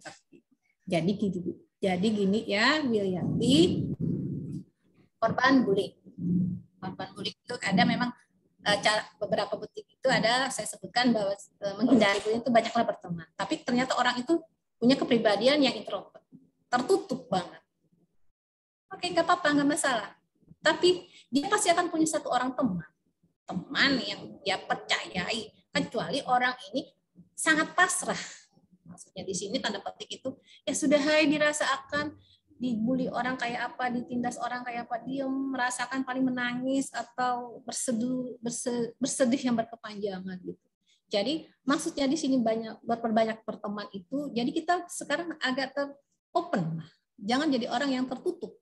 Bahwa carilah orang yang mampu, orang yang sepaham dengan kita, misalnya maksud sepaham di sini, orang yang memahami diri kita. Ya. Kadang kita juga banyak berteman, belum tentu teman itu sebagai teman. Terkadang ada teman yang jadi teman makan teman, ya kan? Jadi memang kita banyak disarankan untuk mencari teman, tapi carilah teman yang bisa kita percaya. Ya, misalnya ya yang mana? Tapi walaupun jadi kita kan nanti akhirnya seiring waktu kita tahu, oh ini yang bisa kita percaya. Oh ini yang jadi temanku. Oh enggak, aku berteman sama dia itu, tapi kayaknya dia ini tipenya begini-begini. Aku mau cerita dikit. Baru cerita A sampai B, gosipnya sudah sampai kemana-mana. Gitu. Nah, kita kan bisa menseleksi. Oh, saran untuk mencegah itu banyak teman itu teman yang bisa kita jadikan sebagai teman untuk sharing, teman untuk bagaimana sih apa yang harus kita lakukan. Kemudian juga di sini apa untuk kita tidak terpancing dengan bullying. Ya, bagaimana sih kita harus terpancing dengan bullying? Ya itu tadi ada beberapa sikap yang dia jahat, kita baik. Dia berteriak, kita hadapi dengan tenang. Maksudnya seperti itu. Dia udah berkoar-koar semua, bla bla bla bla. Kita duduk aja sendiri, pandangin aja, senyum. Jadi senyum itu bukan hati kita senyum pasrah, bukan. Maksudnya kamu mancingnya kayak apa, kamu memancing emosi saya seperti apa, saya tidak peduli. Maksudnya gitu. Jadi tidak menanggapi, maksudnya itu. Tidak merespon terhadap apa yang dipancing oleh orang yang ingin melakukan bully. Terkadang kita kan sedikit aja dibully gitu. Diteriakin aja kita.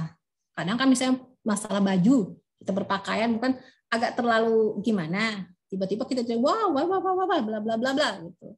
Kalau kita cuma memandang aja, kalau kita punya keberanian, kita harus punya keberanian ya, punya keberanian dan kita datangi, kita ngomonglah dengan kondisi tidak emosi, misalnya gini, maksudnya apa kamu ngomong itu? Bukan datang itu apa? Bla bla bla, kita juga melawan. Wah, itu kan kita akan jadi terpancing. Wah, senanglah dia. Dia akan marah. Wah, dia ini gitu. Dia punya punya ada objek untuk dijadikan bahan. Nah, kalau kita datangi dengan baik-baik, omonganlah, bicaralah dengan baik-baik. Ini loh, maksudnya apa dengan pakaian saya? Maksudnya apa dengan cara jalan saya? Maksudnya apa kalian itu kalau melihat saya? Bicaralah baik-baik dengan pelaku. Kalau tapi ingat, kita harus punya keberanian. Tapi di saat misalnya kumpulan pembuli itu lagi ramai, kita nggak bisa juga datang tiba-tiba, sama aja kita masuk lubang buaya ya kan, malah kita diancur-ancurin di situ. Tapi lihat momennya. Oh, ini aku harus ngomong sama orang itu tadi ngomong gitu. Ngomonglah baik-baik. Kita harus tenang. Gugup misalnya kita mau gemetar keringat dingin.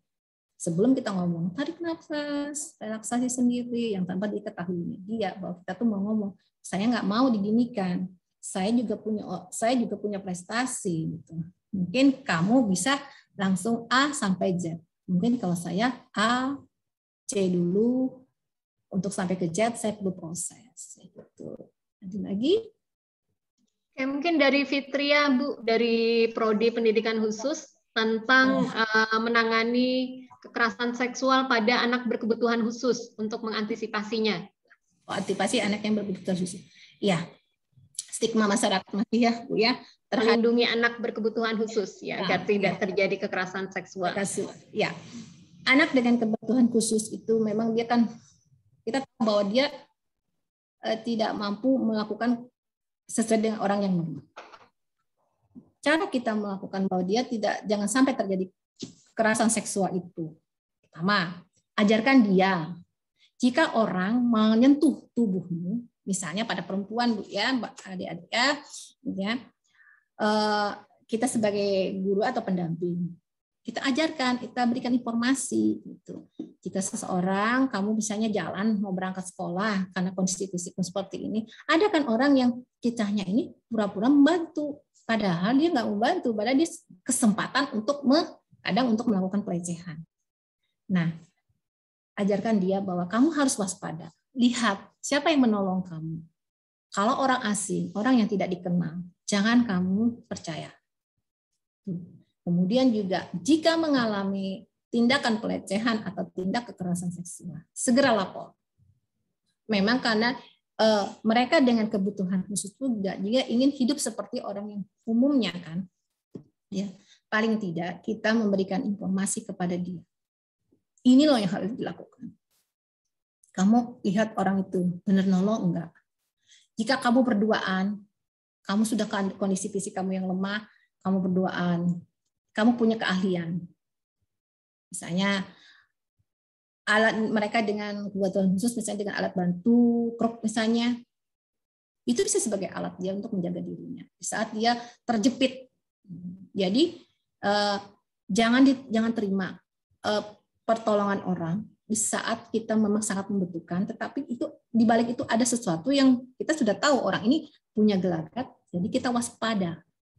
Ya, ajari orang itu waspada, mandiri, punya alat untuk menjaga diri. Yang seperti saya sampaikan tadi, bagaimana sih cara pencegahannya seperti itu.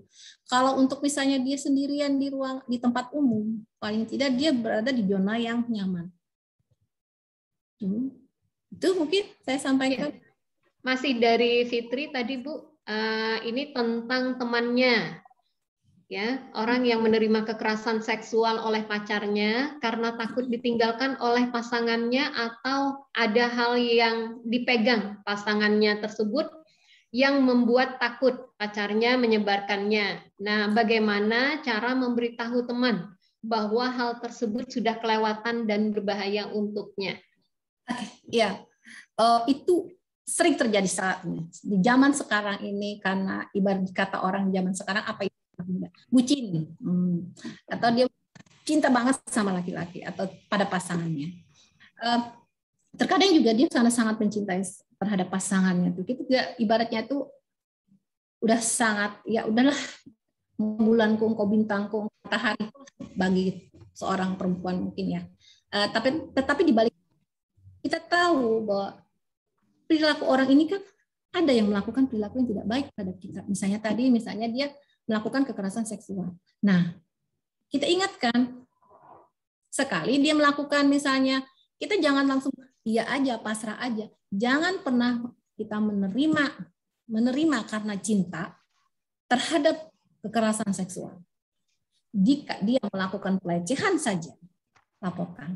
Apalagi dia melakukan tindakan kekerasan, tindakannya ya, keperkosaannya, misalnya pemaksaan, bahwa saat pasangannya butuh, dia cari telepon, kita sebagai korban, iya betul, takutnya ini takut nanti diputus, karena hanya dia aja satu-satunya.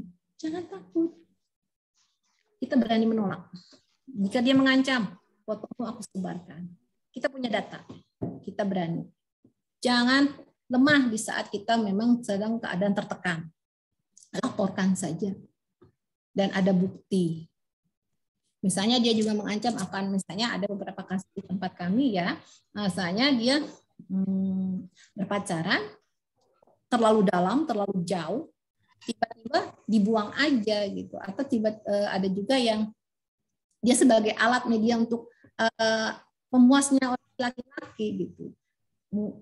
Biasanya kami mengingatkan si korban, ya, halo, gitu ya, kamu ini sudah diperalat.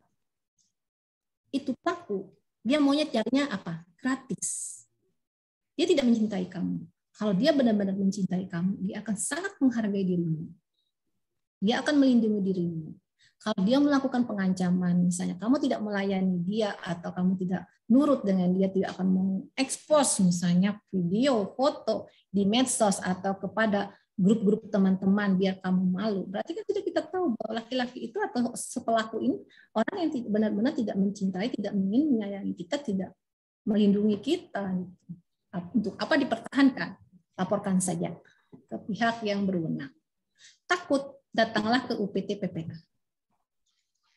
Di mana nanti ada alamat saya kan di sana tuh. Kalau ada teman seperti itu, bahwa jika kita melihat, mendengar, melihat aja tuh, apa kita mendengar, apalagi merasakan, gitu. Jangan diam, laporkan. Seperti itu. Bahwa itu salah satu tindak kekerasan. Ada lagi Bu? Banyak Bu. Ini ada dari M. Nuryansa. Ini sepertinya saya tanggapi langsung karena bertanya tentang kebijakan kampus terkait pelecehan seksual dan bullying. Izin masuk sedikit Bu. Jadi kalau di Universitas Lambung Mangkurat kita punya peraturan rektor nomor 1 tahun 2019 tentang pencegahan dan penanganan kekerasan seksual di lingkungan Universitas Lambung Mangkurat. Kemudian terkait bullyingnya, itu ada peraturan rektor nomor 2 tahun 2019 tentang pencegahan dan penanganan perundungan. Nah, jadi adik-adik kalau ada peristiwa kekerasan seksual ataupun bullying yang terjadi kepada mahasiswa, maka itu jalur pelaporannya kepada Bapak Wakil Rektor 3 Bidang Kemahasiswaan dan Alumni. Ya, jadi itu sudah ada. Ada tempatnya saya lanjutkan, ya. Bu. pertanyaan dari M. Rifai dari BEM Fakultas Kehutanan. Ketika ada korban kekerasan dalam suatu kondisi korban, oh sudah tadi ya Bu ya. Kemudian dari Anissa, ini bagaimana cara mengatasi korban bully yang melampiaskan trauma bully di masa lalu kepada kita? Tadi belum ya Bu? Udah tadi. Oh udah ya, maaf. Udah. Ini dari Turi, dari Turi yang Turianingsih. Bagaimana menurut Ibu ungkapan vulgar sering menunjukkan hal yang wajar? Tadi mungkin ada statement Ibu ya. Padahal mungkin saja akan membangkitkan hasrat yang dapat menyebabkan kekerasan seksual. Nah ini mungkin perlu diklarifikasi nih Bu. Maksudnya apa tadi Bu? Bisa catat Bu. Bagaimana menurut Ibu bahwa ungkapan vulgar sering menunjukkan hal yang wajar? Padahal bisa jadi ungkapan yang vulgar tadi akan membangkitkan hasrat yang dapat menyebabkan kekerasan seksual. Ini Turianingsih bertanya tentang pendapat orang atau mungkin tadi ada disampaikan oleh narasumber? Kalau saya tadi menyampaikan verbal, Ya. Kekerasan itu kan kekerasan seksual itu bisa ada verbal. Dan itu kadang di lingkungan itu dilihat aja kayak gitu. Padahal itu kan salah satu tindakan yang salah gitu. Jadi di sini bagaimana menurutnya hal vulgar yang dianggap wajar. Hal vulgar itu mungkin dari verbal ya. Misalnya atau melalui chattingan. Kadang itu biasa aja tuh kayak gitu. Iya. Padahal kan itu sebenarnya salah satu tindakan dari kekerasan. Pelecehan ya. Ya. Yang cuman kayak itu aja sudah tersinggung. Ini kan di bahan ejekan, bahan lelucon kayak gitu. Padahal kan yang kita kirimkan ke orang yang kita kirimkan itu, apakah orang itu menerima? Kekerasan seksual itu adalah paksaan tanpa ada persetujuan dari korban. Jadi harus diingatkan itu. Nah kadang itu para pelaku biasanya itu biasa aja gitu, nggak apa-apa. Kadang aku kan gini begitu biasanya. Ada yang menerima, ada yang mungkin sebenarnya yang menerima atau tidak, tapi kita harus tahu bahwa hal yang tidak boleh dilakukan itu nggak wajar kayak gitu. Tapi dianggap oleh mereka itu biasa aja kayak gitu, gambar yang misalnya gambar yang tidak senonoh ya adik-adik ya, bahwa yang kadang itu kita nggak sadar bahwa boleh kita sebarkan, kita inikan gitu. Mohon Bu Siti Rahmawati di unmute dulu. Suaranya masuk. Ini ada dari Nur Faizi dari Fakultas Pertanian. Bertanya, apakah benar hukum di Indonesia masih lemah terhadap pelecehan seksual dan kekerasan seksual? Menurut saya, hukum di Indonesia sudah mulai bagus. Bahwa pelaku ya, apalagi para orang dewasa sama dewasa melakukan ini, kita lakukan proses hukum dilakukan gitu, hukum akan tetap berjalan sesuai dengan yang alurnya, sesuai dengan apa yang harus dilakukan. Memang saya tidak tahu juga ya masalah hukum ya, karena saya bukan orang hukum mungkin, tapi setahu saya pernah juga mendampingi ya bahwa ini kasusnya ini adalah korban anak ya, dilakukan oleh pelaku orang dewasa. Dia membujuk pelaku ini melakukan pelecehan seksual, harusnya dia melindungi, malah dia melakukan perbuatan tak senonoh. Dia merayu, kan ada trik pelaku itu macam-macam cara. Dia mau menikahi jika ada kehamilan, dia mau ini, dia mau itu. Tapi seandainya si korban jangan lemah. Ingat, si korban jangan lemah. Bukti, tanda, yang segala macam bukti-bukti yang bisa kita jadikan barang bukti itu dan saksi itu harus kita ingatkan. Hukum di Indonesia sudah berlaku bahwa pelaku itu dihukum sesuai dengan tindakan dia. Ya Bu Erlina ya. Saya pendampingan, saya dampingin sampai selesai. Saya sampai mendamping bahwa nggak mau kamu merayu sampai orang ini sampai orang kayak gini, jangan kamu anggap bahwa janji menikahi akan selesai. Enggak. Diselesaikan secara kekeluargaan, jangan. Dia akan tetap berperilaku gitu. Secara kekeluargaan dia siap menikah. Iya, kalau dia menikah terus dia akan sayang dengan korban. Biasanya dengan korban itu dia akan seenaknya, sewenang-wenang dengan korban. Tapi kalau kita laporkan bahwa dia ada efek bahwa jangan lagi kamu melakukan seperti cukup saya saja sebagai korban gitu. Dan ada hukumannya, ada ganjarannya. Pada orang dewasa sekian tahun, pada anak-anak dan anak-anak, pelakunya anak, korbannya anak ada sekian tahun ya Bu ya. Seperti itu saya pernah didampingin ya. Tapi karena saya bukan ahli hukumnya, jadi saya hanya mendampingi saat proses ya, saat proses pemeriksaan ya gitu. Kemudian juga di sini ada apakah korban pelecehan disebabkan dan apakah ada benarnya korban pelecehan seksual disebabkan oleh korban yang berpakaian terbuka karena dianggap mengundang aksi perilaku? Ada beberapa, tidak semua. Makanya orang boleh berpakaian sesuai dengan keadaan kepribadian dia. Berpakaian sesuai dengan ini loh saya berpakaian seperti ini. Kadang juga kita berpakaian yang tertutup rapi. Kita juga pernah bisa jadi korban pelecehan. Apalagi mereka yang berpakaian terbuka. Tetapi biasanya yang sering saya temukan itu dia berpakaian ya memang menggoda. Ya sih saya saat itu gini, saya gini, begini. Kita tidak bisa menyalahkan gitu. Memang dia punya bajunya itu aja, jadi kan kita tidak salah. Cuman terkadang masyarakat dia tuh pun juga berpakaian kayak itu, makanya jadi kayak gini-gini. Nah itu yang kadang dianggap, makanya sampai terjadi kejadian seperti itu. Padahal kadang ada juga yang pakai baju biasa yang ya terbuka lah kayak gitu menurut kita ya aman-aman aja, banyak. Jadi tidak selalu memastikan bahwa dengan berpakaian terbuka akan mengundang aksi pelaku untuk melakukan pelecehan. Tidak. Cuman terkadang di saat berduaan dengan kita berpakaian yang seperti itu akan mengundang apalagi si pelaku punya niatan untuk melakukan kekerasan seksual. Demikian. Lagi? Ada yang di atas, Bu. Yang mana, Bu? Ini dari Refilda nih, dari UKM Kempo. Iya, Pelecehan Bu. seksual ada yang verbal dan non-verbal, namun lebih sering yang disoroti itu adalah pelecehan seksual non-verbal. Karena memang terlihat. Tapi beberapa orang masih kurang melek terhadap pelecehan verbal seperti catcalling. Nah, catcalling sendiri masih dianggap remeh atau hanya candaan. Bagaimana tanggapan Ibu serta tindakan yang dilakukan, apalagi dalam lingkup seputar kampus? Tindak kekerasan seksual bisa ada verbal, non-verbal. Nah, kalau kita udah tahu ya, kalau yang non-verbal berarti kan tindakan yang dilakukan, tindakan yang mengarah kekerasan seksual, misalnya pemerkosaan atau pelecehan seksual. Tapi perilaku tindakan yang verbal, bicara.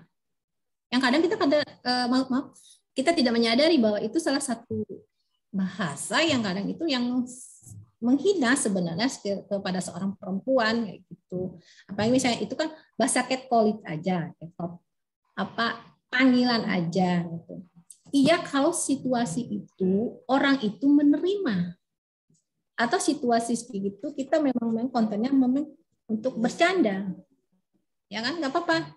Tapi kalau sudah memang teremblem, ya bahwa panggilnya begitu, itu kan terutama korban tidak merasa nyaman sebutan seperti itu. Yang kadang yang biasa aja lah ngomongnya kayak gitu, tapi jangan. Makanya untuk tutur kata, jaga sikap, jaga bicara, jaga perilaku itu sangat-sangat diperlukan yang untuk kita sebagai orang yang normal. Tapi kadang kita berkumpul dengan teman-teman, bertemu ya dengan teman gitu. Ya udah deh ngomongnya aja udah macam-macam ya Bu ya, macam-macam ya anak ya teman-temannya. Bahwa itu kadang kita tuh harusnya punya toleransi. Kalau aku ngomong gini gimana sih perasaan orang? Kalau aku bercandain gini, ya kayak apa reaksinya dia? Tiba-tiba kita biasa aja, tapi lihat itu tiba-tiba dia kita bilangin kita sebut kayak begini, tiba-tiba dia berubah aja bentukan apanya, perilakunya tadi dia welcome aja sama kita, ngobrol aja sama kita, tiba-tiba dia udah sinis, dia tiba-tiba yang berubah ekspresi gitu kan. Kita harus menyadari, makanya sikap perilaku bicara kita itu harus kita kontrol benar-benar di lingkungan kampus. Itu Bu. Satu lagi mungkin Bu, walaupun ini masih ada dari Yasa Bu. Dari Yasa ingin menanyakan bagaimana cara menyembuhkan trauma dari bullying dan kekerasan seksual. Oke. Penyembuhan pada korban kekerasan seksual maupun bullying. Kita kembali kepada diri Bu ya, bahwa korban saat terpuruk, dia perlu orang yang memberi dukungan. Dia perlu orang yang mencari penguat. Bagaimana sih? Jadi kita jangan pernah, ini orang udah jadi korban gitu. Udah berapa lama dia masih aja dia hidupnya gelisah gitu, dia depresi gitu. Jangan sampai kita seolah-olah gini. Terkadang ada yang aku nih kawan nih, aku mau mendengarkan kisah. Kenapa gerai kamu jadi melamun? Malah gitu kan kayak mengorek luka lama. Tapi dukunglah dia, misalnya kita ajak dia beraktivitas normal seperti misalnya di kampus ada kegiatan apa, libatkan. Dia nggak percaya diri karena dia merasa jadi sorotan misalnya ya, jadi bahan omongan. Ajarkan dia bahwa masalah bukan karena kamu adalah korban. Kak bilang, kamu adalah korban, itu pelaku, kamu nggak salah. Tapi kan biasanya masyarakat ya namanya penilaian masyarakat, apalagi di lingkungan kampus, itulah yang kadang si korban itu membuat dia depresi. Tapi kalau kita mendampingin, kita ngajak ngobrol, dah, apa-apa, hadapi aja sesuatu itu. Seiring waktu itu, gosip itu akan hilang, bukan gosip, tapi kejadian itu akan bisa kita ya udah, memang itu terjadi, kita nggak bisa lagi menghindar. Tapi sekarang adalah bagaimana saya harus berubah, bagaimana sih harus saya lakukan. Saya harus minta dukungan psikologi. Datanglah ke psikolog. Wah, ke psikolog mahal ya, harus janjian atau apa. Datanglah ke OPT, minta tolong ke kami tolong. Misalnya bagaimana dengan bully, demikian juga, nggak tahan gini. Paling kadang membuka mindset dia, membuka pikiran dia bahwa ini loh harus saya lakukan. Kamu tuh harus begini. Kalau udah kayak gini, ya tunjukkan siapa dirimu. Kamu harus percaya diri, kamu harus kuat, kamu gini. Tidak sekali dua kali, tapi seringlah mengingatkan dia. Ajaklah dia selalu untuk melakukan kegiatan positif. Misalnya, enggak mau aja, jangan pernah putus asa. Dukung dia, motivasi dia bahwa kamu tidak sendirian. Banyak yang memperhatikan kamu, walaupun kamu itu korban. Kamu, oke lah kamu menjadi korban kekerasan seksual ataupun korban bullying, tapi kita menunjukkan bahwa saya bisa mampu. Itu memang kejadian yang mungkin aku traumatik banget, tapi saya harus menunjukkan saya harus lebih baik, saya harus berubah. Itu yang ditanamkan ke korbannya gitu. Ya udah, janganlah kamu, jangan pernah menyalahkan diri, jangan aku gini, aku kadang aku takut, aku ini, apalagi pendapat orang lain. Itu omongan orang. Omongan orang itu kan sebatas dia melihat, dia omongin, tapi dia kan biasanya tidak membicarakan bahwa kelanjutan itu kan gitu. Tapi dari omongan dia sekali ucap, tapi melukai perasaan hati korban. Ya paling tidak kita mengatakan, kamu harus mampu menghadapi ini. Hadapi. Jalani hidup normal, lakukan aktivitas yang bermanfaat. Misalnya kita kuliah aja seperti biasa, walaupun hatinya kacau balau, perasaan kita remuk redam saat itu ya. Apalagi kita nih curiga nih, ini tiba-tiba lihat di pojokan sana tuh perempuan sama laki-laki ngomongnya terus ngelirik-ngelirik kita gitu ya, ngelirik-ngelirik kita. Mereka ngomongin apa? Mereka gosip aku sudah tersebar, aku sudah jadi viral gitu. Akan pernah ngajak hati kita berbicara hal-hal yang kadang membuat kita semakin tertekan. Jadi misalnya kalau kayak gitu punya teman, dampingin. Temani, ajak ngobrol yang positif. Kalau dia perlu pendampingan psikologi, bisa ke psikolog ya, atau perlu pendampingan minta pertolongan ke tempat kami juga bisa ya. Tapi biasanya kalau dia punya teman anak psikologi mungkin yang bisa, atau ada orang yang sangat dia percaya yang bisa memberikan dia solusi, memberikan dia saran yang bermanfaat bagi kelangsungan ke depannya dia, silakan. Gitu. Jadi penyembuhan itu tidak segampang yang sakit sakit perut, selesai gitu, tidak. Kalau sakitnya yang namanya psikis, lama. Memang perlu waktu yang lama. Kadang juga misalnya gangguan tidur, aku nggak bisa tidur. Kita bisa ke psikiater untuk pengobatannya. Katakanlah semua kejadian yang pernah dialami, mungkin dia bisa membantu kita bagaimana selanjutnya harus dilakukan, dia beri pengobatan seperti apa. Dampinginlah mereka. Ya Bu, begitu Bu. Begitu Ya. juga. Baik Bu Sri Ratna. Untuk di Universitas Lambung Mangkurat ini juga Bu dan adik-adik sekalian, ini ada yang namanya Pusat Layanan Bimbingan Konseling PLBK ULM. Jika ada korban yang memerlukan penanganan atau pendampingan psikologis. Sementara kalau ada yang memerlukan pendampingan hukum, ini bisa di LKBH ULM. Nah, ini juga sudah tercantum di Peraturan Rektor nomor 1 dan 2 tahun 2019 tadi, Bu. Iya. Nah, itu bisa kita gunakan ke sana ya. Bagus Bu. Nah, baik Bu Sri Ratna, karena waktunya sudah tidak memungkinkan lagi, ini mohon maaf juga nih adik-adik masih banyak pertanyaan mungkinnya. Tetapi ada nomor kontak tadi lah Bu bisa. Sri Ratna, mungkin kalau adik-adik masih ada yang mau konsultasi bisa menghubungi Bu Sri. Boleh. Sebutkan nama ya. Karena kadang ada Bu ya, beberapa orang yang chatting ke, biasanya saya berkantor itu hotline kami yang 24 jam, ya Bu ya, yang 8883. Itu dia lapor, tapi dia tidak mengenalkan diri. Saat kami merespon, saat kami melakukan tindak lanjut atau lebih mendalami untuk melakukan asesmen, dia langsung mereject dirinya gitu, langsung dia nutup gitu. Mohon kalau memang perlu bantuan banget, tolong sebutkan nama, dari mana, kayak gitu. Bukti cinta dan kasih itu bukanlah pemaksaan, intimidasi atau pengancaman, melainkan perlindungan dan kepedulian. Kemudian yang ketiga, bagi yang sudah terlanjur menjadi korban entah itu kekerasan seksual atau bullying, ini ada beberapa tips tambahan dari Ibu tadi. Pertama adalah hadapi kenyataan, jalani hidup secara wajar, kemudian raih prestasi, perluas wawasan dan pergaulan. Nah, demikian mungkin untuk sesi diskusi pada hari ini. Salah hilap mohon maaf jika selama memandu acara ini ada kesalahan-kesalahan, baik disengaja ataupun tidak. Demikian diskusi kita pada hari ini. Saya kembalikan kepada panitia. Terima kasih sekali lagi Ibu narasumber, Bu Sri Ratna.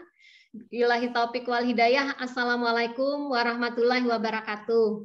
Selamat siang. Ya.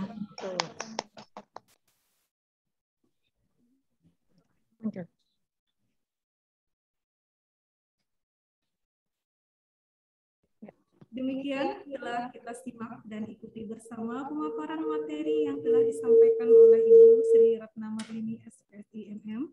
Dan tentunya sekali lagi bagi adik-adik mahasiswa setelah mendengarkan atau mengikuti webinar ini, jangan takut, jangan ragu untuk melaporkan jika mengalami kekerasan seksual ataupun mengetahui adanya atau terjadinya kekerasan seksual atau bullying di sekitar kita.